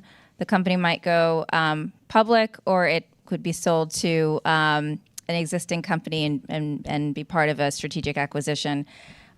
So we've seen examples of a private equity firm that's a partner of Ownership Works, selling a company to another private equity firm and negotiating as part of that sale a commitment to relaunch the program. So one of the exits this summer that happened, and the new investor is relaunching the program, which is very exciting. And that's the kind of thing we're hoping to encourage among the firms that work with Ownership Works and beyond.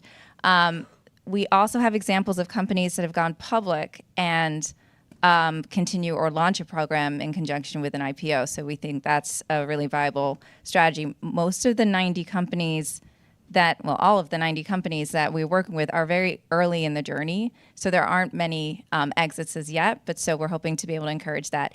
If it's a strategic acquisition, it's really hard if that company doesn't have broad-based ownership. But there is, it's been publicly announced. So Berkshire Partners and Leonard Green are partners with Ownership Works. Their portfolio company, SRS, just announced that they're going to be acquired by the Home Depot. And they are going to continue grants of equity to the employees of SRS when the Home Depot acquires the business. So, it's early stage. We only have a handful of exits, but I think we're starting to even see in the strategic acquisition side how it's possible to continue some broad-based ownership. question. Questions? See Daniel. Daniel, please. This question might be for you, Annalisa, but maybe the others as well. So last month I was at a private equity forum down in Orlando with Regina also, and I was really disheartened because I had to completely flip what I was thinking. KKR, BlackRock, Goldman were all greatly in support of ownership or wealth going to owners. It was the pension funds who couldn't have cared less. And they were saying, we just care about return to our shareholders. And so here are these pension funds that are looking out for the pensions, the wealth of people, and they couldn't have cared less. And I was like, what is going on? Can you just share what's your education outreach to get, obviously the employees get it, as you've been saying, but the people that are buying your clients, they're not getting it. So that's really interesting. We have a limited partner leadership council, and there are a handful of pension funds that are on it. So Washington State Investment Board, CalPERS, New York Common, New York City Comptroller's Office, State of Michigan. They are very supportive. They see this as a win-win, not in any way dilutive. But there are pension funds that have had a strong reaction. We make the case that these programs pay for themselves, that they improve the performance of the company. It's not dilutive, and we have case studies that indicate that. But pension funds are operating in a highly politicized environment right now. There are some that see this as an ESG initiative, and they're in states where that is not, where the legislature is not supportive, and that impacts how their willingness to engage around this. So that's what I've observed. I would just add, similar, like none of these segments are monolith. And that's why it's so important that we make the case of value versus virtue, because most pension funds, no matter if they're in like a politicized environment or not, have an obligation to their individual contributors, whether it's firefighters, teachers, whatever it is, and they take that fiduciary responsibility very seriously. And so whether you think about this through the ESG lens or not, and we tend not to, I think in all cases, you've got to be able to make the case that this is going to improve those returns to get that capital supportive of this. And to Bob's point, like I would love to see policy changes, but to me, we might be able to do some nudges around it, and who knows, that broad-based approach might work, but like in reality, it's setting industry forward and bringing the capital providers and these gatekeepers on board, and that's through virtue, or for value, not necessarily virtue. And even for publicly held companies, any publicly held company that wants to offer equity to its employees, that plan has to be approved by shareholders. And the pension funds and the other institutional investors are often an obstacle to getting these plans approved by shareholders. Now, most institutional investors will approve an ESPP because they see it as broad-based, and there's a cap on how many shares they'll approve, but it's a pretty generous cap. It's usually 10% of the company's common stock outstanding. So ESPPs you can usually get passed, but the awards where the programs where companies might want to offer discretionary equity awards, those a company is not going to go to shareholders for the most part without a plan that they are sure is going to pass. So that means they are building into their design the restrictions that shareholders are imposing on those plans, and that absolutely affects their ability to offer equity to their general workforce, because then they can't get enough shares sometimes to do it. Not all companies, some private, for some public companies, they don't have a large institutional investment base, and it's not an issue. But where there are pension plans and other institutional investors, it's a concern. Well, maybe we need some legislation, Barb, that says that certain plans don't have to go to shareholders for approval. I have a clarification question for Barbara about one of your statistics. I think you said 58% of publicly traded companies in the survey offered stock to the full workforce or to all tiers. Does that 58% include like ESPPs, whether or not the individual employee opts in? So I know there's about 30% of employees who have access to an ESPP will actually sign up. So that 58%. Yes. So yes, the 58%, eligibility. They're offering some form of equity but they're to not their necessarily employees. okay. Most of the time, it's in the form of an ESPP, which means that a lot of their employees may not be taking advantage of the equity that they are being offered, because an ESPP requires the employee to actively sign up to participate. No, thank you. And because there are innovations like what SAP has done to encourage employees to sign up, but some of those innovations you can't do under the tax code with a qualified plan. So, yeah, I think ESPPs are great. Don't get me wrong. I love an ESPP. I benefited from participating in an ESPP, but in terms of an equity delivery vehicle for the broad base of employees, it is a little bit problematic because you have to get employees to sign up versus other types of equity awards, or even what Bob has proposed, which would be employees would get it. They wouldn't have to sign up and pay, find a way to pay for it. Yeah. No, thank you. So I think when we sort of crack open this nut of kind of the equity comp conversation, I think while often people think about equity compensation just as executive compensation, because it's so common for a company to choose to extend stock compensation just to the senior management or just to the software engineers, et cetera. But as we could hear from all of these stories, there's more flexibility within the system. Individual companies can choose to make their equity comp plans much more inclusive than they often are. Cap table companies can kind of promote and facilitate that sort of more broad-based model. Ownership Works is innovating in such really important ways. And it may in the end be the case that we require a policy fix. So this has been a wonderful kind of first crack at this whole topic. And I really thank the panel, thank the questions, audience for your questions. And I think we'll next have a break. Matt, do you have some instructions, some marching orders? Thank you. Thank you so much. I just want to give us a little bit of a roadmap for the rest of the day. We're rounding third and headed towards home here. We're going to take a 15-minute break. There's a few snacks back there, some coffee if you need recharged. And then we're going to jump into some other breakout conversations. And most of those breakout conversations, again, are going to occur on the 7th floor. This time's a little bit different. We're all going to be having the same conversation. And that conversation relates to, how do we grow our movement, or what one of our speakers referred to yesterday as a revolution? How do we bring more people into this mix? I think there's a lot of different entry points as we've seen throughout this forum, right? There's people that are interested in industrial policy that are thinking about employee ownership, people interested in wealth inequality, people interested in saving Main Street. I mean, you kind of name it. There's a bunch of different kind of potential allies and advocates that we could bring on board to hopefully kind of push our work forward. So we're going to get into that in the breakout conversations until about 4 o'clock, and then we're going to close the day with 5 big ideas and some closing remarks. So you have 15 minutes, and then head to the 7th floor if you want to join one of our breakout conversations. You can join any table, no assignments needed. If you're really feeling like you need a break and just want to chill, you can do that up here, or you can go to the roof once again. But take 15 minutes, and we'll start those conversations about 2:30.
Dream,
stretch.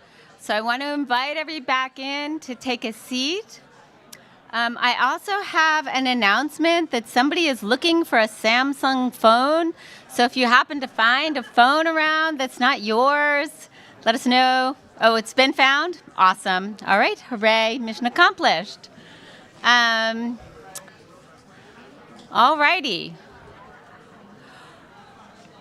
Well, I'm glad everybody had a good conversation, and I'm glad you're still chatting, but come on in. Let's bring it in. We are very close. My colleagues have moved the reception up to 5 o'clock, so we will give you a drink very soon. But let's come on in and close out the day. I think we had some really interesting conversations. I've just been thinking today as I've been listening to how people talk to think, that it's been so interesting thinking about employee ownership these past couple of days and sort of in terms of purpose and what are we trying to accomplish? How does the world look different for employee ownership? And it's been really interesting hearing people's discussions of that and even talking about let's start with purpose in mind and think about sort of strategy and policy with respect to how we want things to be different, how we want to close the racial wealth gap, how we want to close the wealth gap in general, how we want to think about improving people's lives and livelihoods, how we want to have more participation in civic life and in our communities as well as in our businesses. So really interesting thinking about sort of the broader purpose. And on the flip side, there's also been a lot of really devils in the details kind of conversations and how do we not get distracted by too many details and figure out which are the right details to focus on and move. So just personally have a lot to reflect on from all of this conversation. And I'm really excited to now have our 5 final speakers come up and share sort of some of their big ideas and reflections on employee ownership. So what I'm going to do, I'm just going to say all 5 in the order that is in my agenda. So that's the order that I'm going to ask them to talk. And I'll introduce them and they can turn the mic over to each other as they're done. So you guys got to listen so you know when you come up. So first, we're very happy to have Christine Corella, former senior policy advisor to Deputy Mayor of New York City, an economic development consultant, and Aspen Institute Job Quality Fellow. Glad you're with us, Christine. After Christine, we'll have Jason Weiner, President Jason Weiner, member Colorado Employee Ownership Commission, Executive Fellow, Rutgers Institute for the Study of Employee Ownership and Profit Sharing. You notice how we claim them all and make their titles immensely longer. After Jason, we have Wilma Liebman, former National Labor Relations Board Chair, Senior Fellow, Rutgers Institute for the Study of Employee Ownership and Profit Sharing. I thought there was also some NYU thing there too, but maybe we abbreviated. After Wilma, Evan Edwards, Chief Executive Officer, Project Equity, and last but certainly not least, Chris Griswold, Policy Director, American Compass. So those are our 5 closeout speakers. Excited to hear from all of them. And Christine, let's start with you.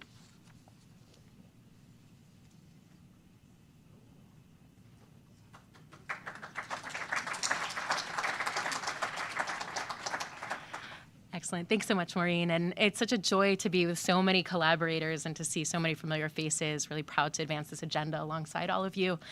I come to this work having spent over 9 years in economic development in the city of New York, everything from real estate investment to our minority and women-owned business program, my last role advancing community wealth building and employee ownership in the de Blasio administration. Over the last 2 years, I've worked to advise a number of municipal leaders across the country, over 60 city leaders from Maine to Alaska, Indiana, Florida, Arkansas, Oklahoma, in between, many political stripes. And needless to say, so many of them are looking to alternatives to winner-take-all economics, right? The big Amazon deals coming to their communities, the attempts to look like Silicon Valley. And so for them, the big idea of employee ownership is not a hard sell. The question they ask is, so what is the toolkit? How do I bring that to my community? And I'll be honest, that was the same question I had And we spent a lot of time building the plane as we were flying it in New York City Hall. And so, very proud of the many investments we've made in city centers and state centers. But I think there's a big opportunity for us to tap cities as the place to catalyze employee ownership. And I want to talk a little bit about what that might look like. I want to start by taking a page from the affordable housing field, what's been developed in communities, the partnerships between municipalities, states, and the federal government over the last 50 years. Believe me, I know housing is in a bit of a crisis at this moment, but those policy levers stand, and they offer us some opportunities. Take first the opportunity of first-time home buyers assistance. Think about that for employee ownership. How might we capitalize workers to buy into the places where they work? Things like unemployment insurance. In New York, we've been working to support entrepreneurs in building business plans. It's a smaller version of unemployment insurance. But what might that look like as a capital tool to allow buy-in, right? So that we don't ask folks to deduct employee stock purchase plans from their wages or membership buy-in for co-ops. Michigan has legislation that reduces the individual income tax burden for individuals who invest in companies. This is for everyone, non-accredited investors. How might we think about that tool, state income deductions, to incentivize employee ownership? In cities, real estate is our biggest lever. How might we use real estate incentives and property tax abatements to incentivize employee ownership or to reward the good actors and employee-owned businesses that are in our communities? Thinking about sector approaches, what regulatory and licensing tools give local governments say in business operations? And how might we inform businesses or incentivize businesses to convert to employee ownership? In New York, and a huge testament to the ESOP community, we've been able to move legislation to get engineering and professional services firms to be eligible as ESOPs. It had previously been unallowed in their certification. We issued guidance and worked in the weeds of contracting so that eligible co-ops could be certified as minority or women-owned businesses in the city of New York, and worked really hard to get contracts. We were in the process of certifying the 2 largest worker co-ops in the country as minority and women-owned businesses, unlocking that opportunity. Where businesses may close or be in non-compliance, might there be a right to first refusal for workers, like the tenant movement has worked to build tenant opportunity to purchase? And last week, $20 billion of investment was announced in green sectors from here in DC to local communities. That's going to be transforming the built environment in every single community. What is our green strategy for building ownership? All of the businesses that are going to be delivering those services. Certainly, we have to think about finance and the finance tools of policymakers. We need new agencies, secondary markets, to free up capital for employee ownership. Aspen's been working to help build a secondary market in CDFIs. There's a venture called ScaleLink that's been doing that work. What does that mean for giving us the capital we know we need in communities to scale up employee ownership? Colorado and Maryland have municipal bonds for business lending. Really exciting. We actually have been trying to do that in New York City. Again, this is non-capital municipal bonds. It's a really big deal. Maybe you're not as excited about bond markets as I am, but we spoke to the bond issuers. I was on the phone with Jefferies. They thought this was a whole new category of bonds. They were really excited about it. And what I want to say from the public perspective about finance is that we need to rethink our capital stack. And so to use another city metaphor, I want to think about a bike lane. We often use our public finance to build a bike lane to protect parked cars and oncoming traffic and not people. And similarly, most of our public finance for catalyzing business has been protecting banks and asset holders and not workers or employee-owned companies. And so as I offer, the billions of dollars we should be thinking about employee ownership, we also need to really rethink the guardrails and put workers and businesses first in that capital arrangement. And there's some amazing examples of integrated capital. I again want to look to affordable housing. The Wu administration in Boston has put renters first. Governance whereby renters make decisions, and have aggregated $47 million worth of capital around that, including from traditional lenders. So I'll just say, like the affordable housing movement over the last 50 years has perfected policy tools in place, we too need to think about the policy tools that can unlock employee ownership. And I believe ownership is of interest to so many municipal leaders. Cities are ready to build if we can offer them the new municipal toolkit for employee ownership. I hope hope you'll work with me for that. Thanks.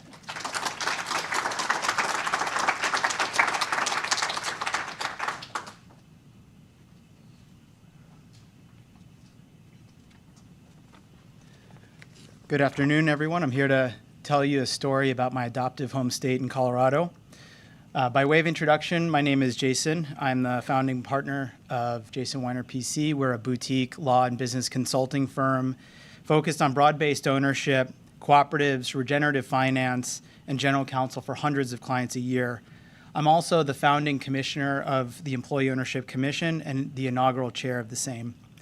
Today, I'd like to tell you a story of genuine collaboration, innovative leadership, commitment, inclusive representation, and community empowerment that has set Colorado as a national beacon in the realm of employee ownership.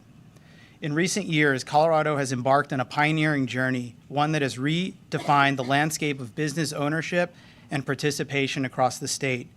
The journey began with stalwart role models such as Namaste Solar, New Belgium Brewing, and the inspiration of the Center for Community Wealth Building, which caught the attention of then Congressman Jared Polis, who served my district. I, along with community and business leaders, began advising now Governor Polis about employee ownership in 2013. We shared a vision of a more equitable, sustainable, and resilient economy through promotion of all employee ownership models. It's a vision that recognized the invaluable role of our local workforce and keeping business ownership local as the keys to success and business longevity. This spoke directly to Governor Polis's own business experience, marked by building, growing, and exiting several successful e-commerce businesses, all of which he tells us had some form of employee or equity ownership. In 2019, following months of briefings, meetings with cabinet members, and community coalition advocacy, Governor Polis, within the first 100 days, in fact, on the 100th day, at an employee-owned grocery store in Colorado Springs, signed an executive order that created the Colorado Employee Ownership Commission and charged us to promote the employee ownership across the state, reduce barriers and obstacles to employee ownership, and create a cadre of professional services and a support ecosystem to help Colorado companies thrive and become employee-owned. With the leadership and guidance of the Employee Ownership Commission and the key support of our Office of Economic Development and International Trade, we've created and now administer several innovative programs. They not only focus on conversions, but encompass comprehensive support through education, financial incentives, and community building. The introduction of the Colorado Employee Ownership Tax Credit in 2021 is a first-in-the-nation initiative, which has subsequently been expanded to provide more than $50 million in tax credits for businesses converting to employee ownership. It underscores our commitment to reducing the financial barriers associated with conversion. We pair that with a cash collateral support program, and we've established several peer networking groups to further exemplify the holistic and wraparound approach necessary to fostering an environment and culture where employee-owned businesses can thrive. Colorado is also the first state in the country to codify the substantive characteristics of employee ownership in a way that is form agnostic, paving the way for companies that meet a rigorous legal standard to gain access to important benefits, recognition, and more. We've made these tax credits available for staged conversions that happen over time, as well as for co-ops and other holding companies that are growing through inorganic acquisition activity. Since the inception of these initiatives, we've witnessed a remarkable surge in employee ownership conversions. From a modest trend of 1 to 3 per year, we've seen a dramatic increase to 63 companies converting since 2021. This is not just a number. It represents a significant shift in our economic fabric, promoting higher wages, job security, and a more engaged workforce, while ensuring business owners have a viable succession plan and a means to attract and retain key talent. With 6 in 10 business owners in the United States planning to retire or sell their business within the next decade, and a stark realization that only a small fraction of businesses are passed on to the next generation or sold, Colorado faced an imminent need to act.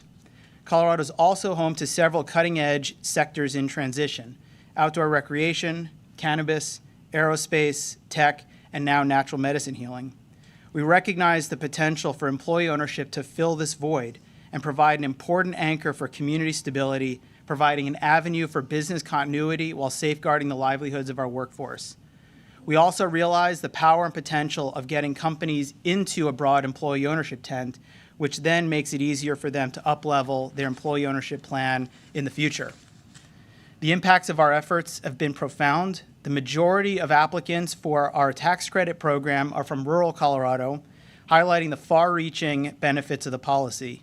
Additionally, through our grant program, we facilitated 21 employee ownership conversions, predominantly through worker cooperatives, distributing significant funds to these transitions, which otherwise struggle to access the necessary capital. We're partnering with the Minority Business Office to ensure access and relevance to disinvested communities and communities of color. We're also partnering with our SBDCs and the local SBA offices to ensure up-to-date information disseminated through their broad networks. Employee and broad-based ownership has been my life's work over the past 15 years, and the majority of time I've been a lawyer. The journey in Colorado towards becoming a leader in employee ownership is a testament to the power of vision, imagination, collaboration, and action. We continue to build on our accomplishments, but we invite others to point to, critique, and build on our model for economic innovation and social equity. This is led by, guided, and centers on the impact that this work has on communities and through the businesses that are revitalized through the power of ownership. I want to thank you for your attendance at this event and look forward to continuing into the evening. Wilma, I invite you up. Thank you.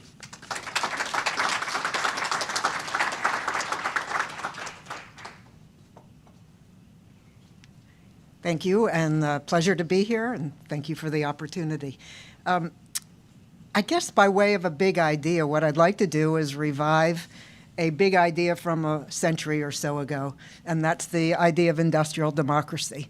So about 10 years ago, I heard a labor historian give a talk about labor during the First World War. And he said the big idea at that time was industrial democracy, which was said to be the answer to the labor question. Massive unemployment, massive inequality, labor unrest, political agitation. But what industrial democracy meant had many different meanings. So to some, and some new national unions, it meant worker ownership. Disregarding the wage system and workers owning the factories and the means of production. To some unions, the beginning of the American Federation of Labor, it meant collective bargaining. To employers, it meant other things, welfare capitalism, works councils, different kind of profit-sharing plans. Ultimately, in the 1930s, our nation adopted collective bargaining as our answer to industrial democracy. And it worked for a while. That's how I spent most of my career, working for 2 international labor organizations and then spending nearly 14 years as a member of the National Labor Relations Board. But since then, I've had the opportunity to learn a lot more things.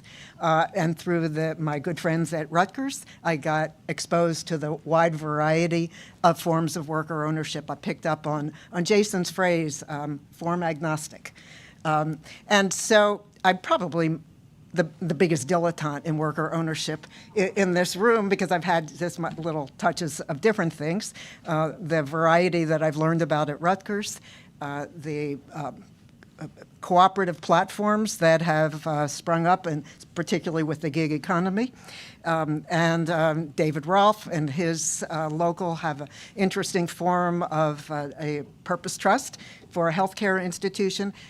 I don't know the details of these, and I'm not here to argue for one form or another. I am form agnostic. But what I think is most exciting about what's going on, particularly in the wake of our intersecting crises and the crisis of democracy, is the experimentation, again, with old forms of industrial democracy, different forms of worker ownership. I've had the privilege for the last few years of being involved with Ownership Works. I think you heard from Annalisa earlier, and I'll just tell you a little anecdote. So I got called by the New York Times economics reporter Lydia DePillis about Ownership Works, and she said to me, kind of interested that you would do this, because this is private equity involved, and you're a known worker advocate, so why are you doing this? And so I gave her the history lesson about worker ownership, and my sense that experimentation and exploration is very much needed at this time, and that we have a very complex economy, so all different forms of organization and governance models, ownership models, there's room for all that kind of experimentation. I don't know which is going to work, but we'll find out. But she said, you know, the worker ownership people don't think this is real worker ownership. And I said, you know, I'm too old for ideological purity. So my big idea really is just to experiment with all these different forms of worker ownership coupled with real worker role in governance, which I think is so critical.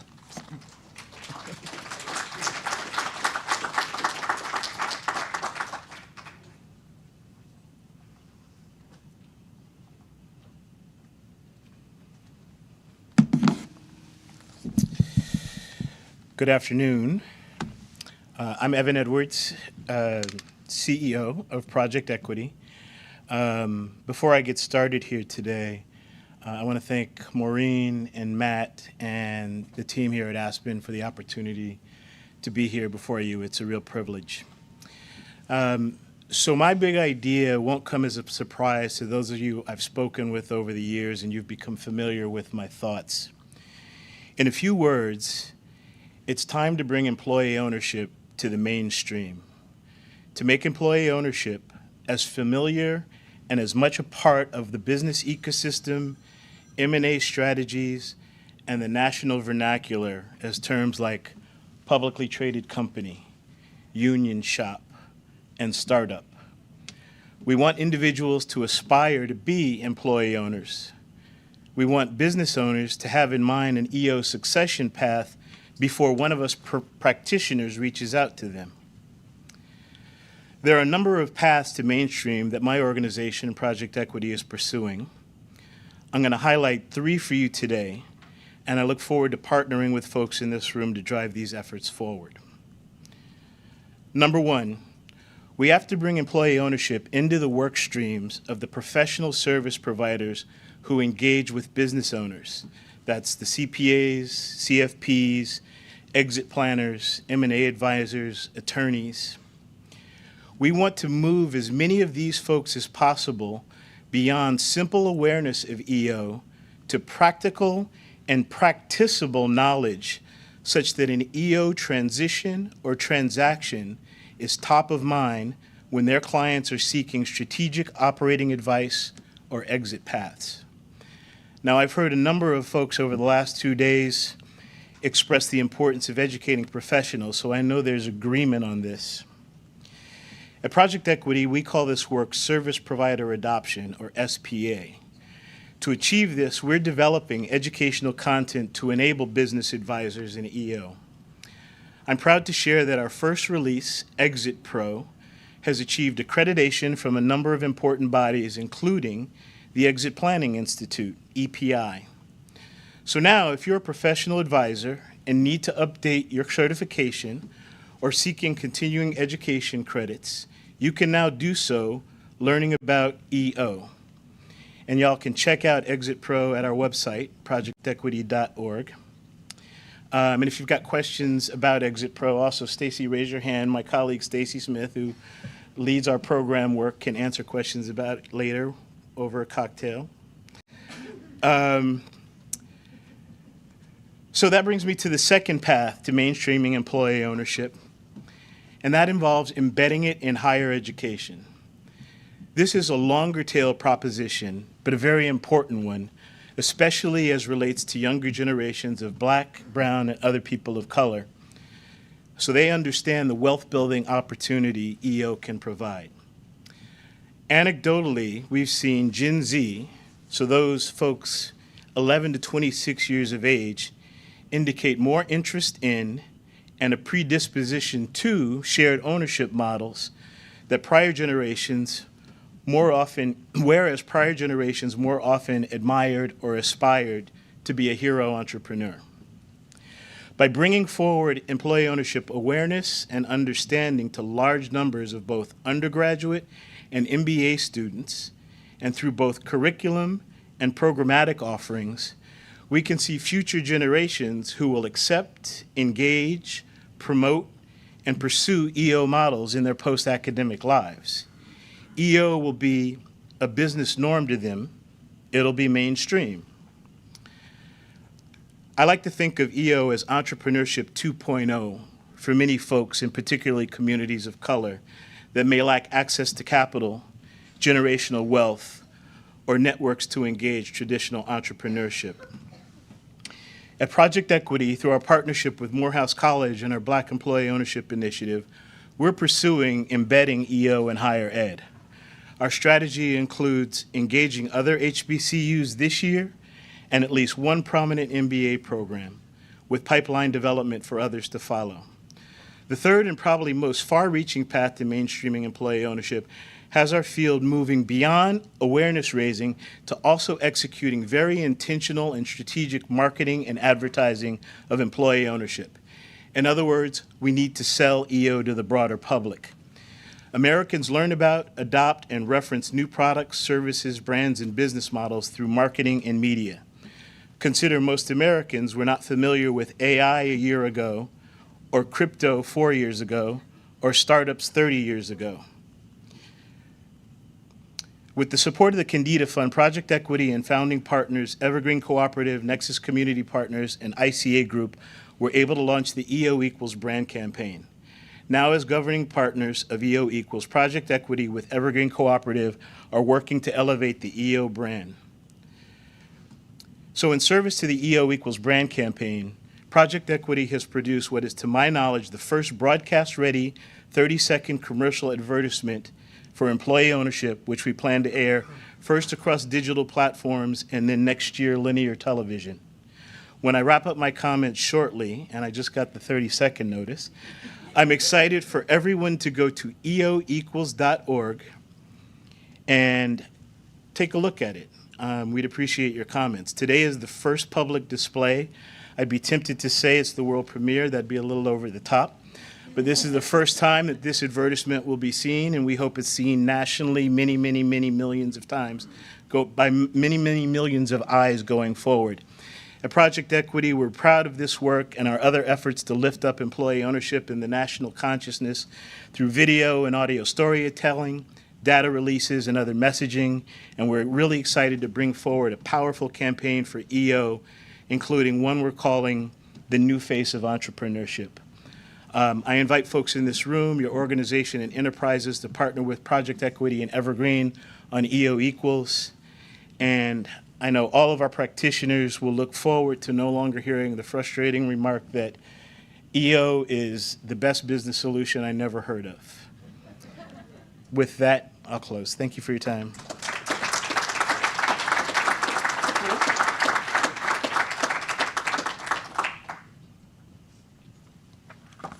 Good afternoon.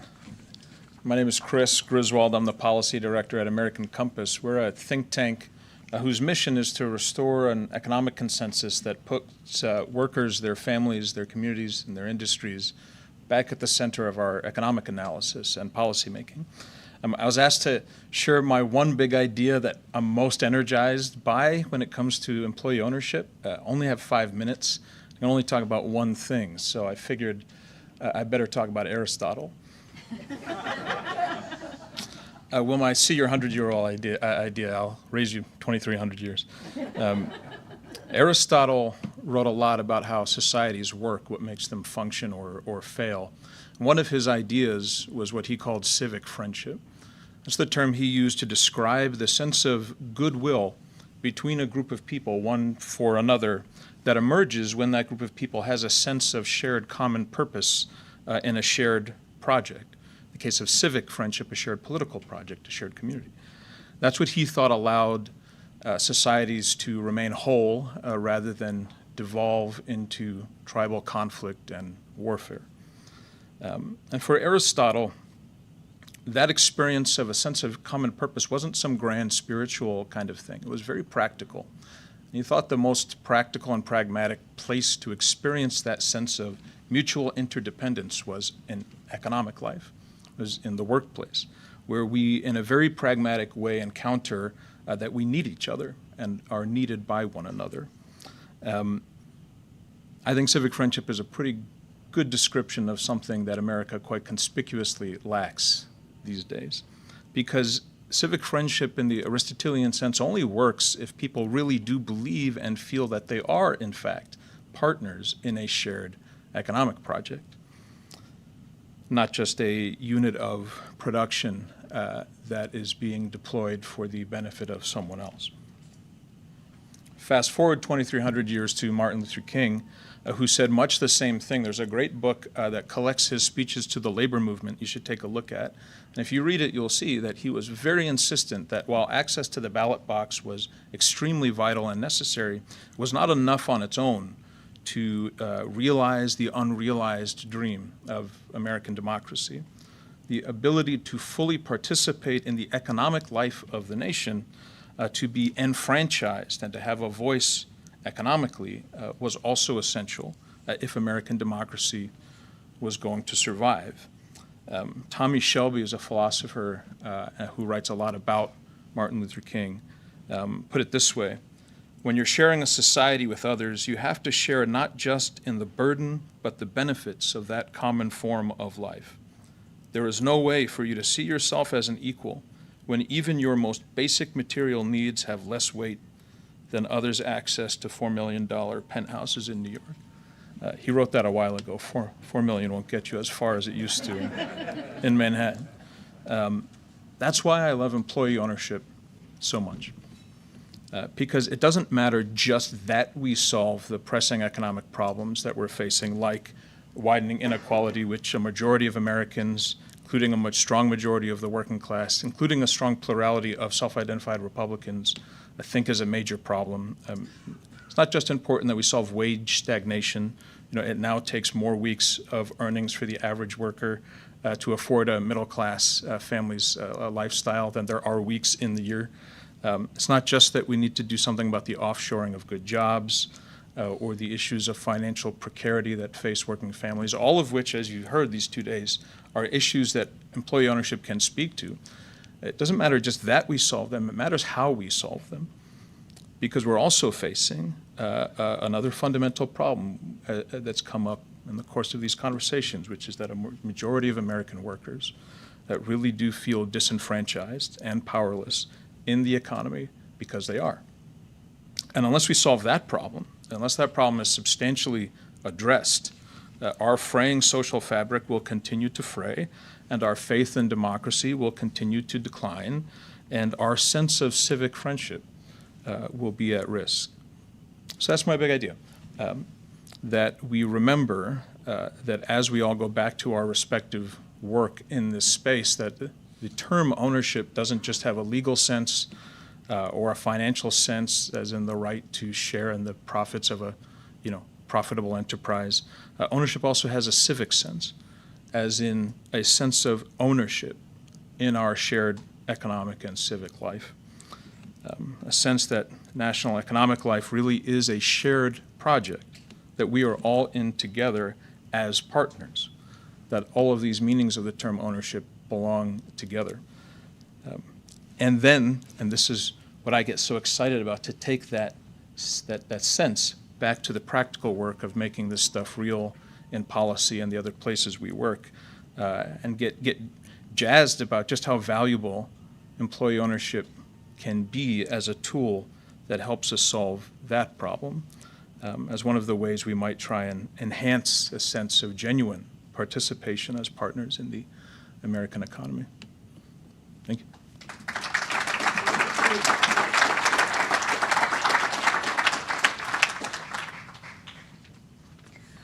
Well, thank you all so much. To be honest, that was a bit of an experiment, but I think it really worked. So hooray, yay.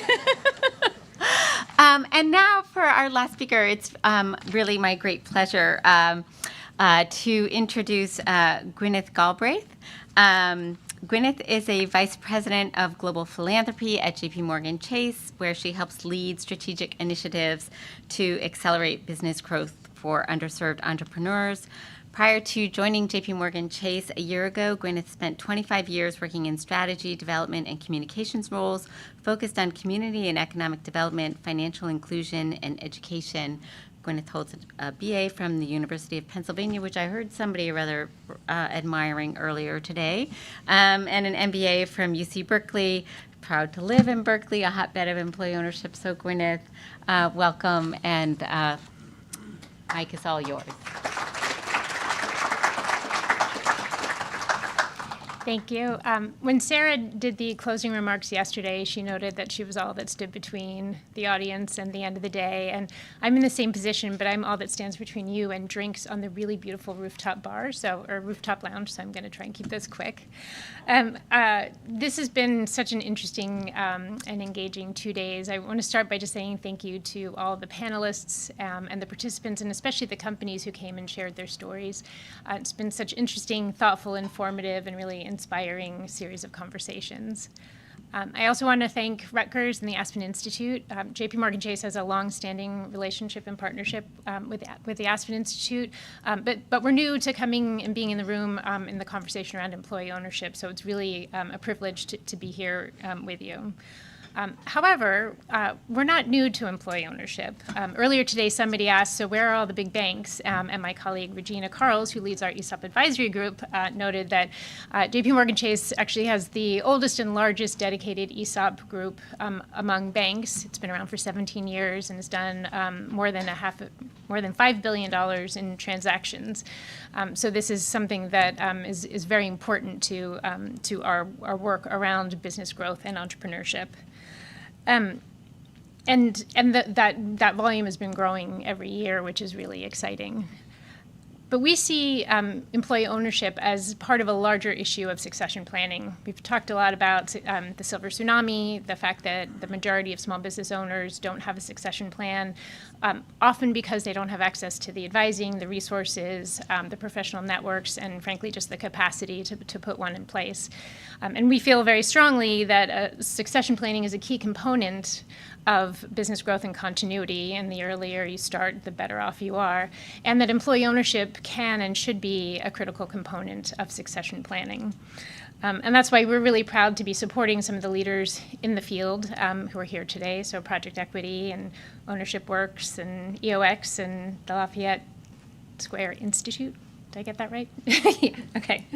Yeah. And I'm really excited to be able to be part of this employee ownership conversation. You know, over the past 2 days, there's been a number of themes that have come up again and again. The importance of employee ownership in rural communities and preserving jobs and creating opportunity in those communities. Innovations around things like equity compensation and holding companies and caregiver co-ops. And the impact through building a culture of ownership, a culture of agency, in addition to the wealth building opportunities that I think I come away with so much of a deeper understanding when people are talking about creating millionaires. The thing that I really want to call out, though, is just the sense of momentum. There's, on the policy side, there's so much activity. On the innovation side, there's so much activity in financing and programming. And there just seems to be an increase in awareness. EO is popping up in different places. And as a proud alum of UC Berkeley, when UC Berkeley played Texas Tech at the football bowl last December, it was the Radiance Technologies Independence Bowl in Shreveport, Louisiana. Cal lost miserably, but employee ownership got its moment in the spotlight at a sporting event. For me, I first learned about employee ownership over 20 years ago. I was working as a development director in what was then a very small CDFI based in the San Francisco Bay Area. And I was writing a grant report, and I got to include a story of a borrower. And it was a loan that had gone to Emma's Eco Clean, which was a co-op, a worker co-op of Latina housekeepers who would come together with support from Wages, now Prospera, a really wonderful organization that supports worker co-ops. And they come together to create better jobs for themselves. So it's really exciting, and I feel very privileged to be here many, many years later, wearing a different hat, to be able to share JP Morgan Chase's real commitment to increasing access to and raising awareness of employee ownership in partnership with all of you. So thank you so much for being here. Thank you so much for having me here. Class dismissed. Or maybe not quite. Thanks so much. That was great. So I just want to say a brief thank you to all of you for being here and for all of your engagement. I do think that this is a really exciting moment, so thank you for closing with that, Gwyneth. I also have to re-up the phone question. There is still this missing Samsung phone, so if you've picked up an extra Samsung phone, you find out it's not yours, please let us know. We are still trying to recover the phone. I also just want to close the way I opened yesterday with some very deep and heartfelt thanks, both to our partners at Rutgers, and I will again name the sort of Rutgers team, Jack Moriarty, Adria Sharp, Melissa Hoover, Chris Michaels, and Bethany Dennis, who did so much work. And my huge thanks to my team here at Aspen. You've gotten to meet them all. You've gotten to figure out how amazing they are. Matt Helmer, Merritt Steuven, Tony Mastria, Nora Heffernan, Maxwell Johnson, Francis Almodovar, and Joy Moore. You've probably gotten to meet also some of our Aspen AV folks around and some other colleagues. And so I'm just so grateful. It takes so much work from so many people to manage these events. Super grateful to all of them. So if we could give them all a round of applause.